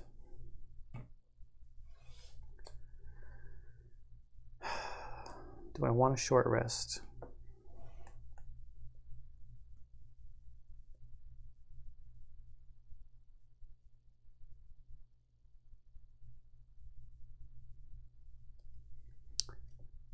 I think I do, because I just want to get started on the next room.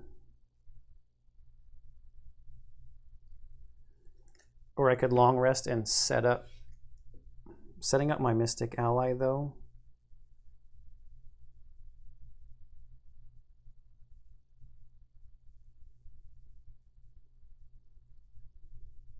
I don't know if that's the best right off the bat. 1, 2, 3, 4, 5, 6.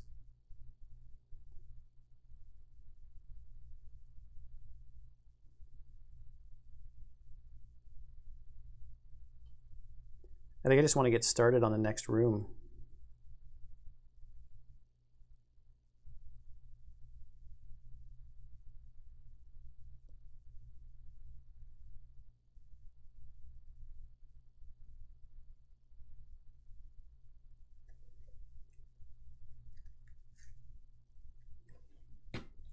Yeah, I'm just going to short rest on this side. So we can go get this door opened up and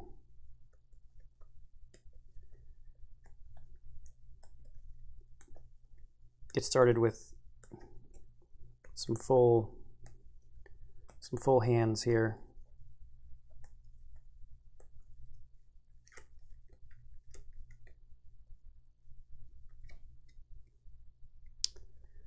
Oh, my heal 4. Dirt Tornado. Heavy Swing. Avalanche.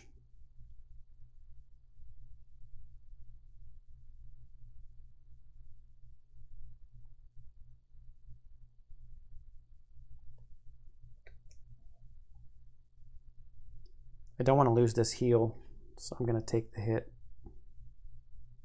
Pick a different random card. This is very different than playing with the... I had the Hatchet and the Red Guard in Jaws. Dirt Tornado. What do I got? 1, 2, 3, 4, 5, 6 cards left on this side too. I've already used my stamina potions. Got some cards set up here. So what are we going to do? Who do I want to bust in the door?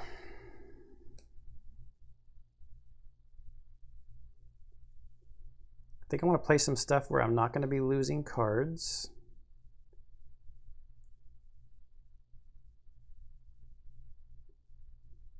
The dream of the, the dream of the battle goal on this side is probably lost. That's going to be gone. You do move 4.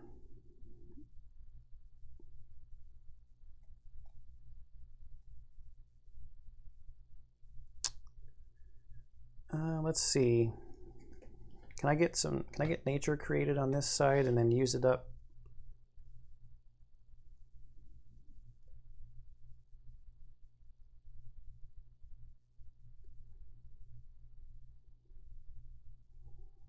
I could move, let's see, I can add targets. I should do a ranged attack because I can add some targets.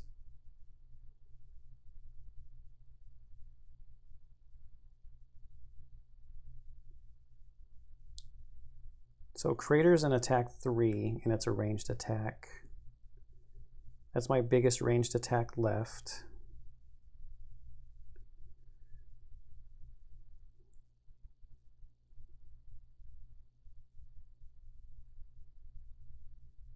I've got my boots.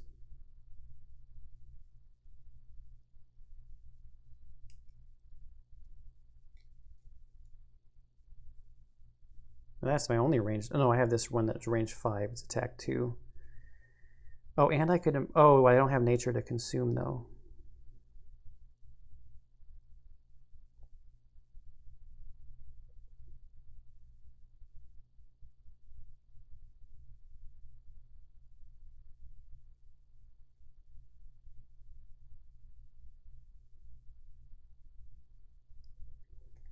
I think I'm going to do this card. The one that makes adjacent enemies suffer damage. Oh, but then I'm going to get right next to them. No, that's dumb. I'm using a ranged attack. I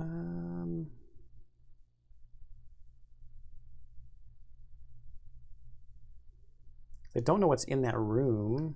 I mean, I guess I could look at the book. Is that cheating?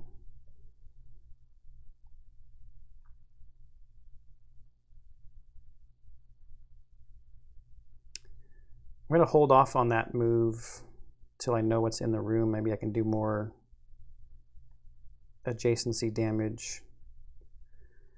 So let's keep this attack 3 and just use...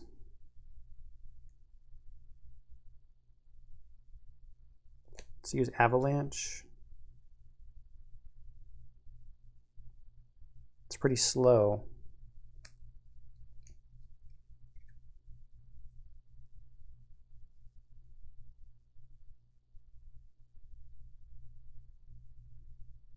How about Earth and Clod? Going at 38 might still be a little slow. Spellweaver's got to move 4. That's a 70 card. And then, well, the whole point is I was looking to see if I could create nature on this side, and I'm not going to be creating any nature.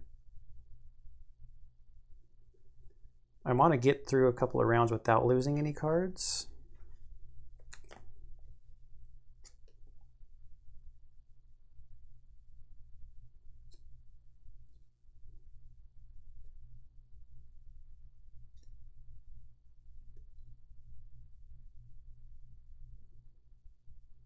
So then the question is just who's going to be opening the door. I want the Cragheart to open the door, so I'm going to go at 70 on this side.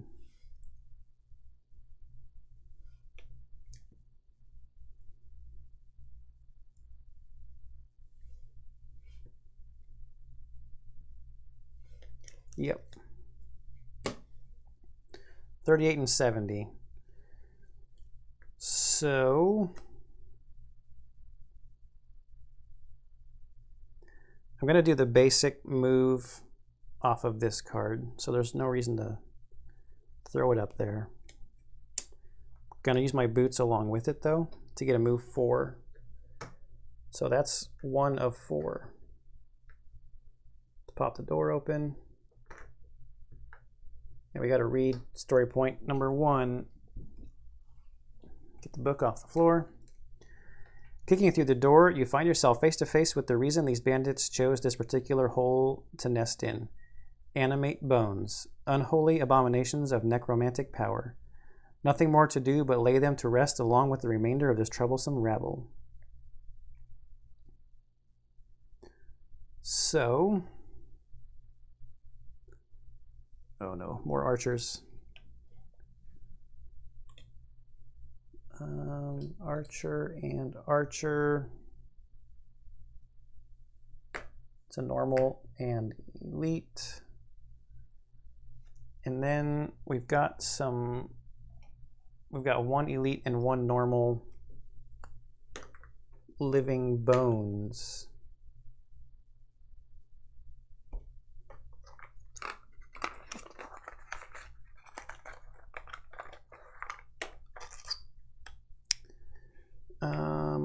I need to get ones below 6 because I have the sleeve that goes up to 6 out. So 4 is the normal there. And an elite guy there. So the bandit guards, we've got living bones. And I am doing a ranged attack.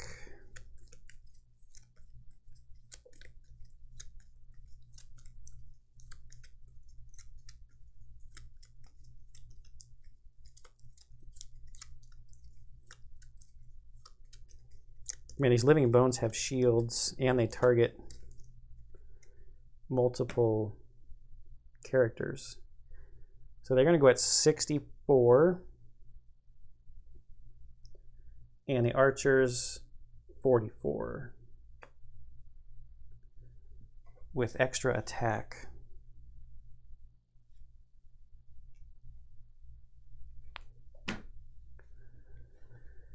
All right.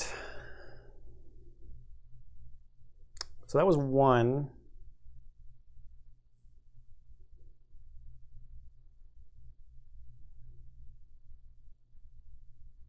What is my attack that I'm doing? It's attack 3, range 3, and I can target an extra guy.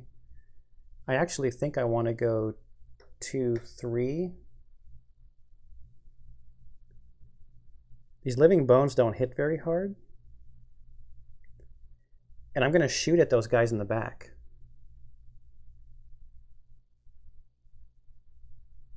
Yeah.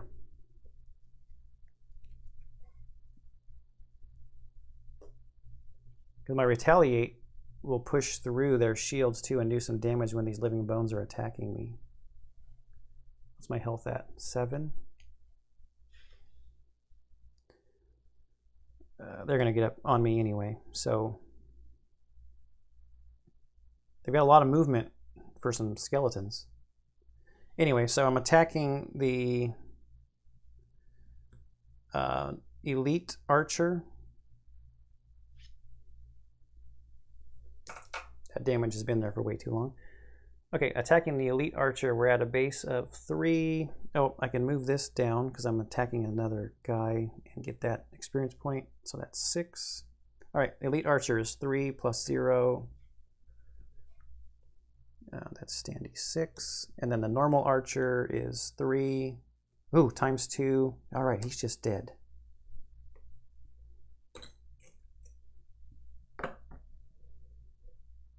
Okay, that worked out. Discard and discard. So who's next? The remaining archer. I'm within range already. Attack plus 1, so his attack is base 3 is 4. Man, 5 damage. It's going to take me down to 2. I can't go down to 2. I need to be able to absorb damage from these living bones.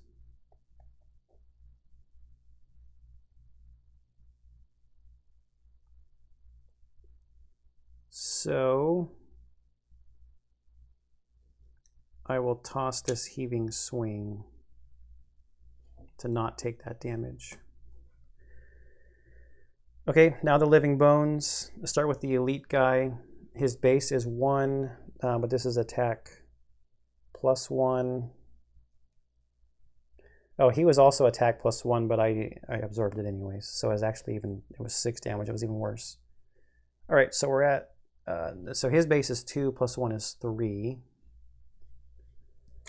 I'll take this 3, take me down to 4, and it is a melee attack, so retaliate 2 back against the elite guy. That's standing number 1.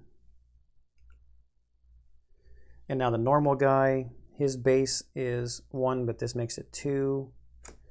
Man, +1 is 3.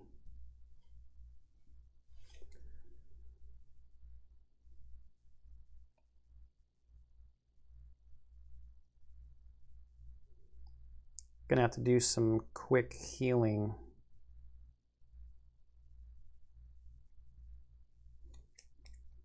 Next turn. Or can I do something that attacks a bunch of characters? I can do fire orbs.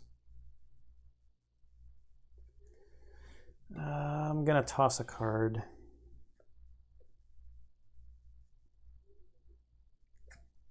Avalanche. And that takes me down to 4 cards. I'm not going to toss a card. I'm going to have to hope that I'm going fast enough next turn. Fire orbs is so slow.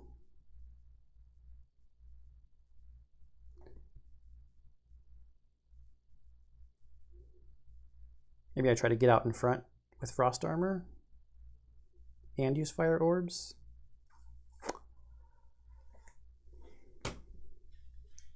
It's getting risky. Okay.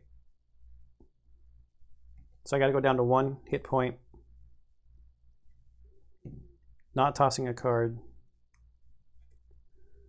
My retaliate, I get an experience point for moving along there. Does 2 damage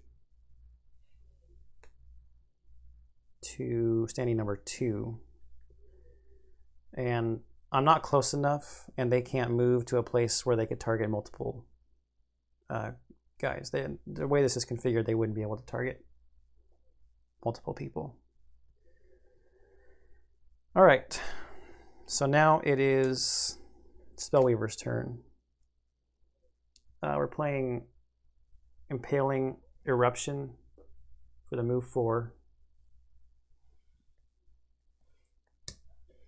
1, 2, 3, 4. And now I'm going to do Flame Strike. It's attack 3 at range 2.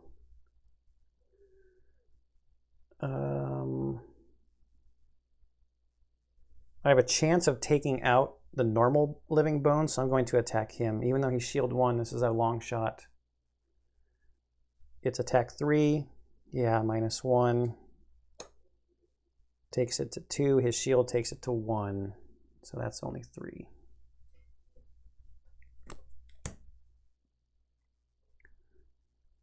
All right, next turn. So I want to do Frost Armor and Flame Orb. 1, 2, 3. The archer is too far away.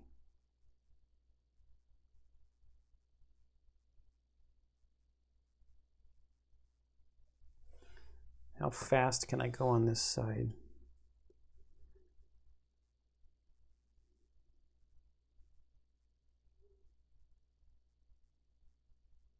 $29.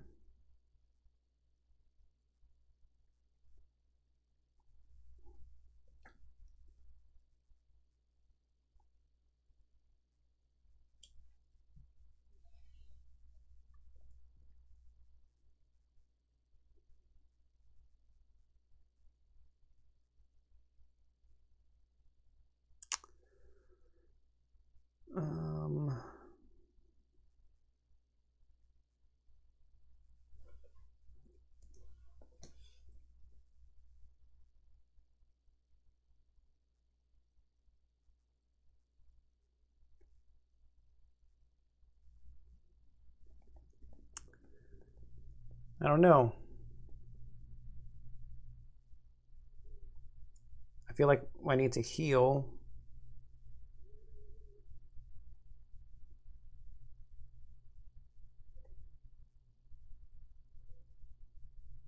I really need to get frost armor out.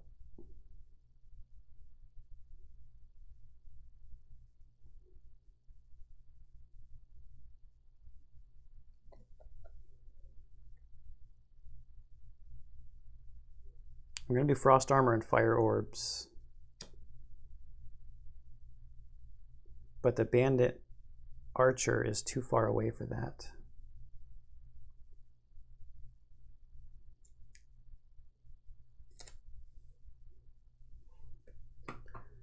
I don't know what the speed in the enemy decks are.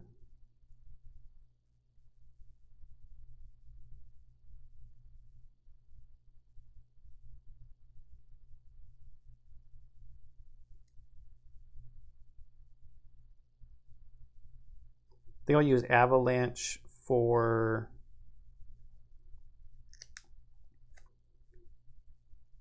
basic movement and heal myself going at 29.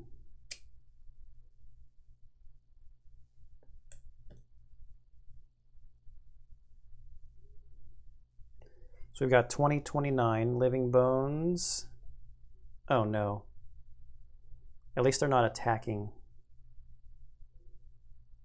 But they're shielding and healing. It's not good. And the archer, attack -1 that wants to target 2 people going at 56.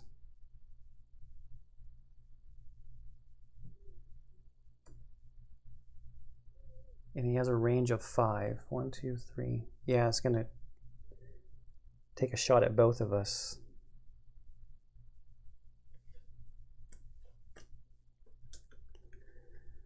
Well, the Living Bones healing themselves is not great.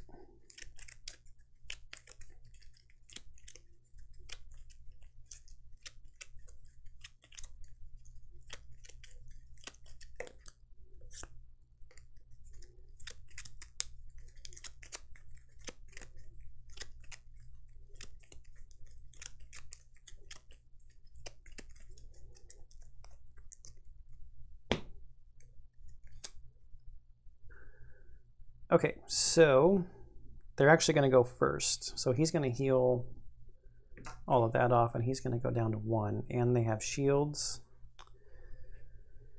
I don't like that. So then frost armor is being set up over here.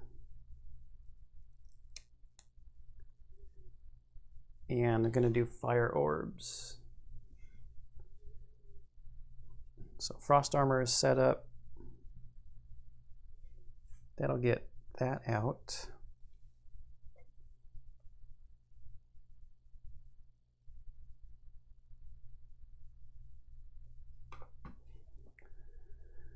Attack 3, range 3. I can only target 2 of them, so we'll start with the elite guy. It is attack 3, +0. He has 1 shield. So it just takes him back to 3. And then the normal guy, attack 3, +3. He also has 1 shield. So they're basically back to where they were before.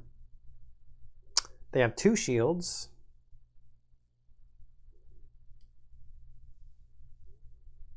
Because of the shield 1 on here. All right.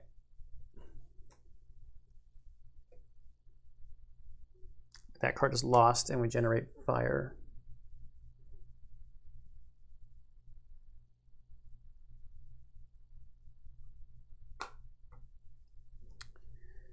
Okay, now over here, I'm going to take a step back with Avalanche. Doing basic movement, I'm going to take 2 steps back. Heal myself for 4. 5. Taking me up to 5.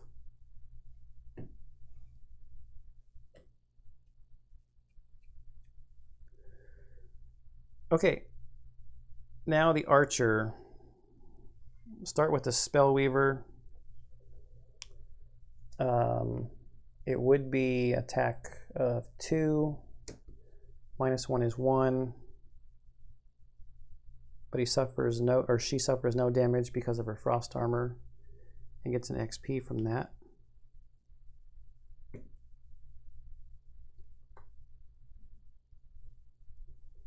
And now on the Cragheart, it's 2.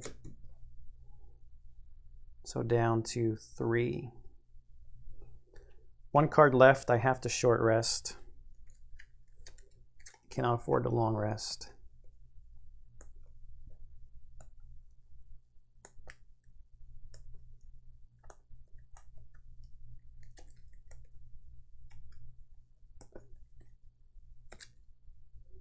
Yeah, it's not my heal card, so I think that's okay.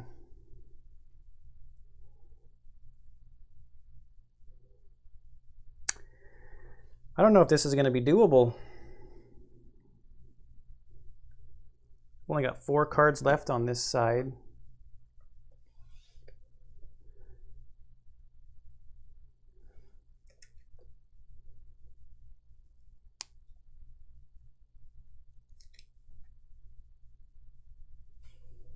Those will go down.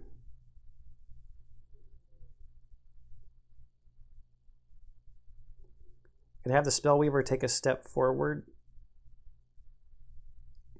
and get Retaliate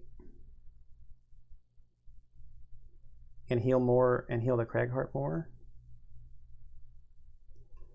Because one of them is not going to do any damage.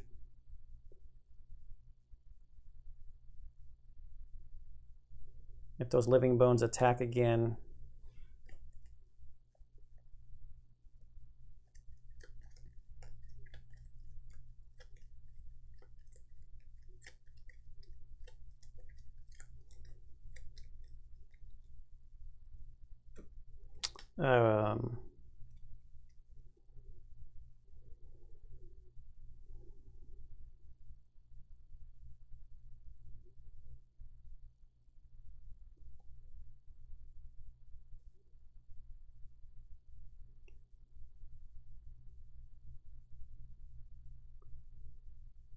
attack 2, range 5 against the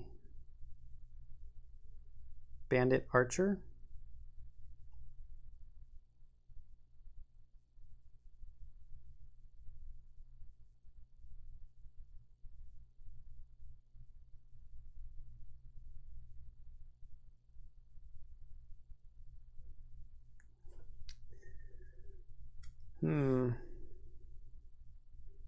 Save that for next turn.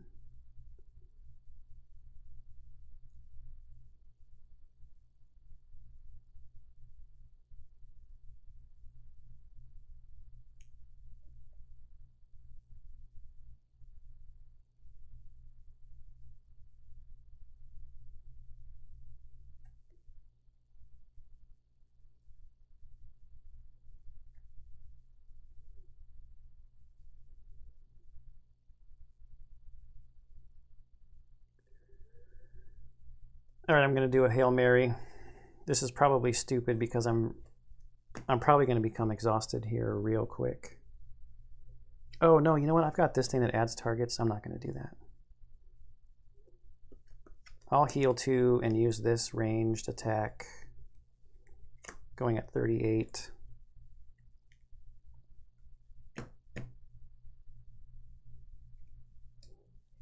Yeah, I was going to do something where I would lose a card, but maybe that's Hail Mary for the very, very end of the scenario. So we've got 25 and 38. What is this Archer going to do? Attack +1, range +1. Going at 68. And the Living Bones, move +0, attack +0, going at 45. Okay, so the Spellweaver is first at 25. I'm going to move 3, so I'm just going to move up 1 and consume this fire.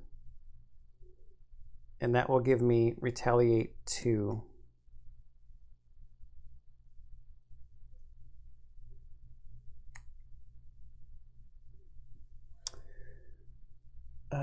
do I want to heal the Cragheart, or do I want to summon my Mystic Ally for next turn?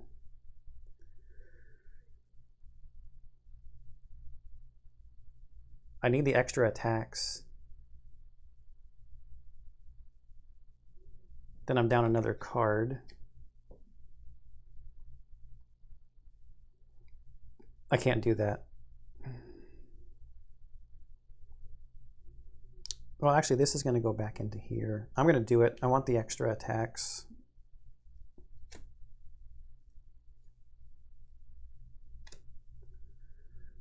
Where did I put him? You are being summoned right there.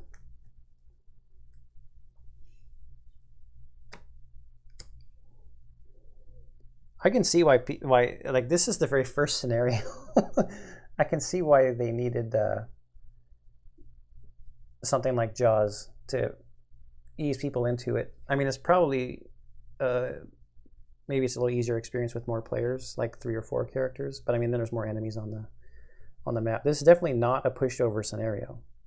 Or maybe I've not chosen the great combination. I'm not playing them well. There's all kinds of factors, right?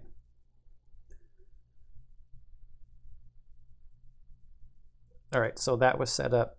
It's got Retaliate on there. Over here, I'm healing myself for 2, so going up to 5. With that card,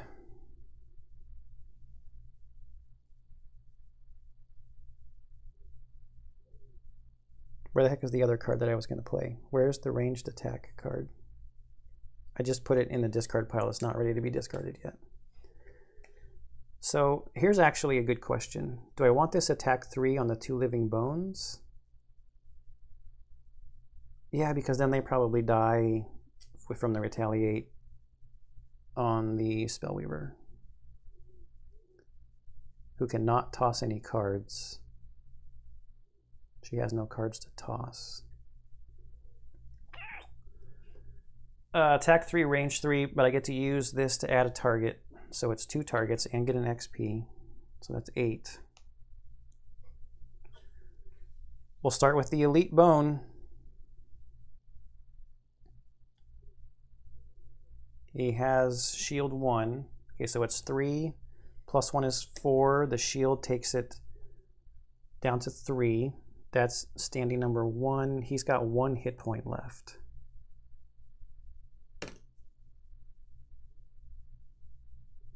So he's at 5. The next one, we start at attack 3. Plus 0, the shield takes it to 2 damage. All right, Spellweaver. You need to absorb some stuff here.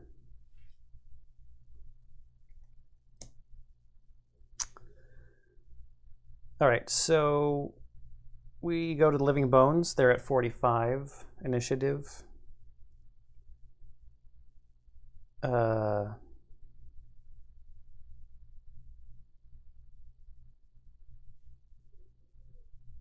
Elite guy starts at a base attack of 2. Plus 1 is 3, but I absorb it with my Frost Armor, and then this card is lost. And I get an XP for that. And I've got my Retaliate 2 on here. And that's the Elite guy, is standing number 1. So that's enough to knock him out.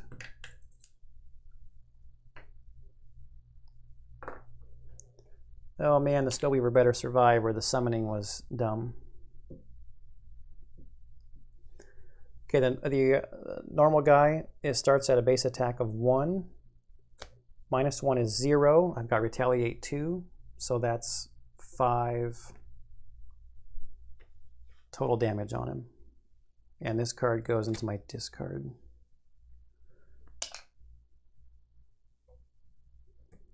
Now the Archer as an Elite has an attack of base attack of 3. This makes it plus 1, so that's 4. This could be pretty dangerous. I'm gonna take it. I have to take it. Or I guess I could get rid of 2 cards from my discard, right? Instead of dying. But it's gonna take me down to 2.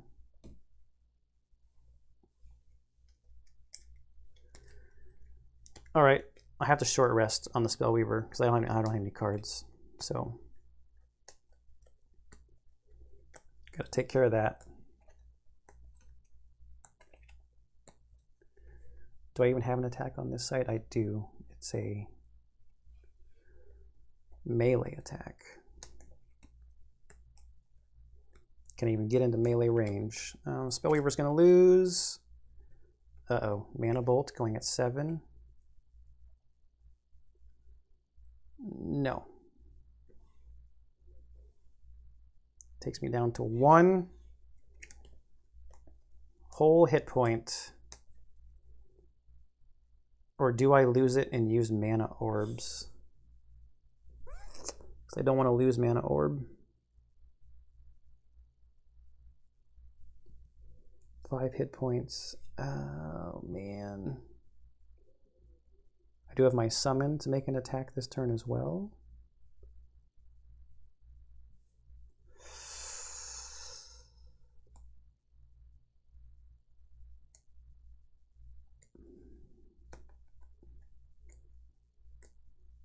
I can't afford the time to heal, I don't think. That's just going to be the card I lose. So I'm going to go back up to 2.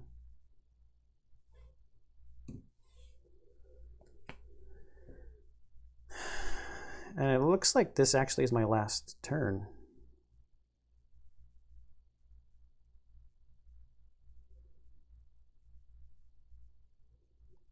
So I'm going to do the attack on the bottom of Flame Strike and the attack on the top of Impaling Eruption. And get an attack from my summon. No, I'll get 1 more turn. I will get 1 more turn. Still going to do those double attacks though.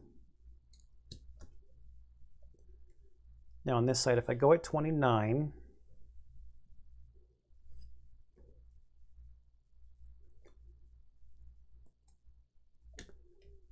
or I should have short rested.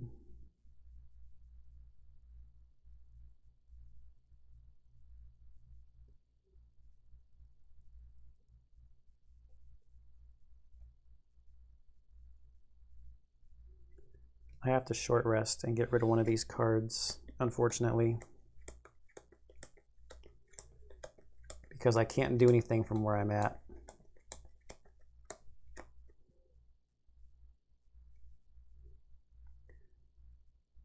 I guess I could just lose a hit point and pick which of these 2 I want to lose.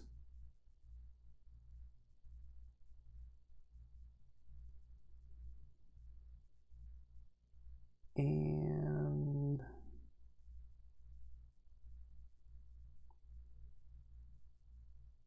1, 2, 3, 4, 5. No, I will lose this one and not lose the hit point, the one that I drew, because I actually can go a little later. Heal my... Oh, no. I'll go at 38.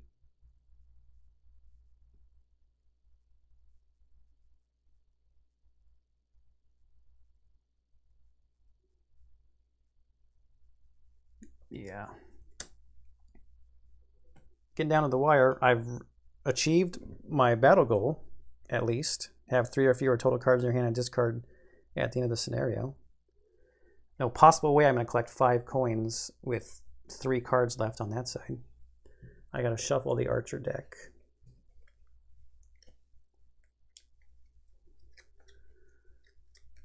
Two hours and 15 minutes so far.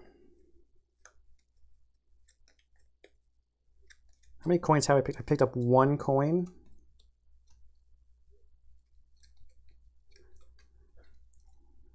I hope this isn't like a sign of the times to come with these characters. So the Archer attack -1, target 2, and the Living Bones. Oh no!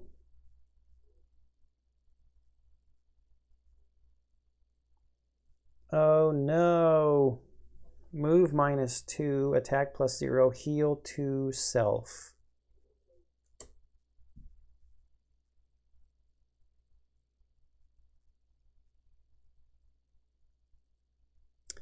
Wait a minute, the Living Bones has 5 damage?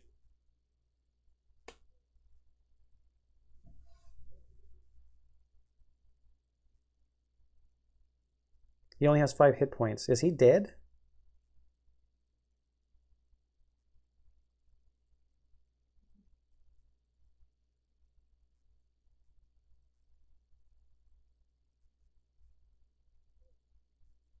Did the Retaliate 2 kill him? Oh, how can I check that?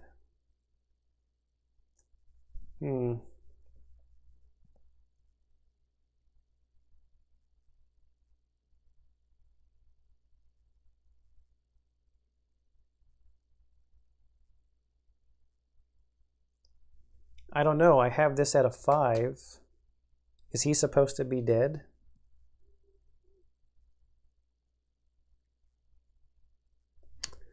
I wonder if I can...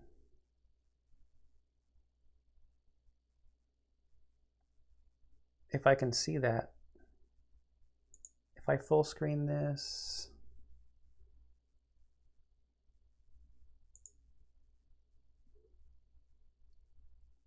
It's already at 5 there.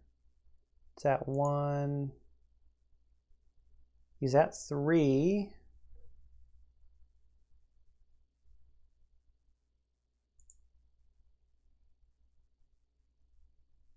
Yeah, he was at 3. And then my Retaliate 2 took him to 5.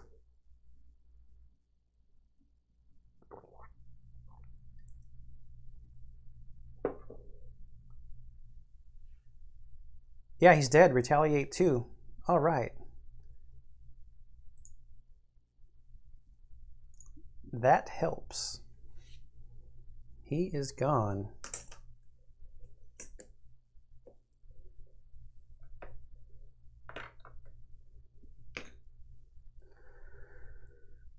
So this will probably be over then. So my summon gets to go 1, 2.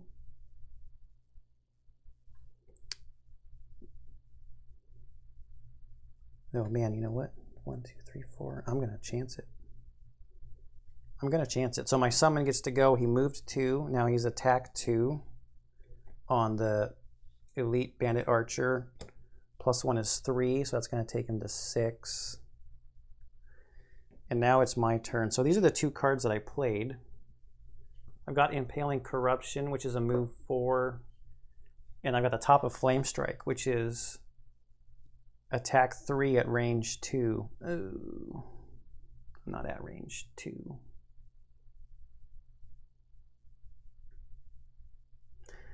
I'm going to chance it that the Craighart can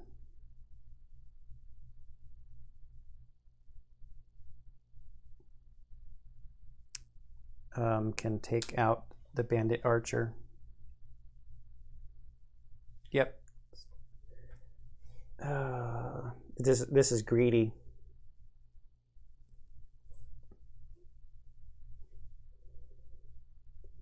Well, my ally is going to be the closest thing to the archer anyway. Yeah, we'll be all right. 1, 2, 3, 4. I'm going there onto the loot. Not doing any attacking.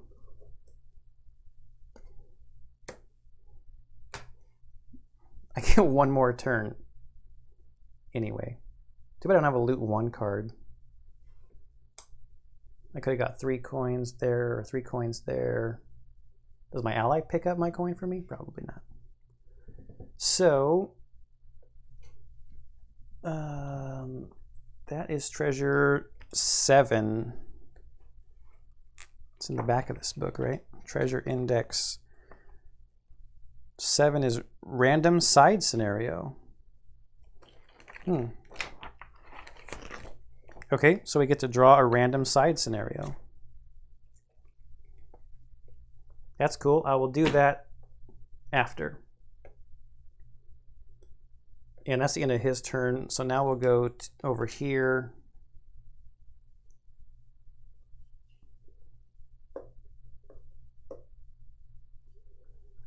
I should do the move, I guess.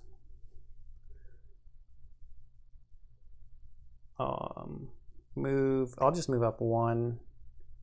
I don't want to make my summon suffer the damage from me moving next to it. And then I've got the top of Earth and Clod. Is that what it is? Earth and Clod. That comes off of there. This is going to come off of here to give me another experience point, and that card will be lost. So from 8 to 9. And it's attack 2 at range 5. +0 is enough for the elite bandit archer be eliminated. Look at all of those coins. All right, so we ended up with 5 hit points and 2 hit points. 3 cards on each side. Let's read the conclusion. With the last bandit dead, you take a moment to catch your breath and steel yourself against the visions of living remains ripping at your flesh. Your target is not among the dead, and you shudder to think what horrors still await you in the catacombs below. So we opened up new location, barrel layer scenario 2, and party achievement first steps. So I don't think I'm going to go back to Gloomhaven, so I'm not going to do another city event or another road event. Somewhere in here I have, here we go. These are the random scenario cards. So I'll draw, zoom in a little bit. I'll draw the random scenario that we got out of the treasure chest.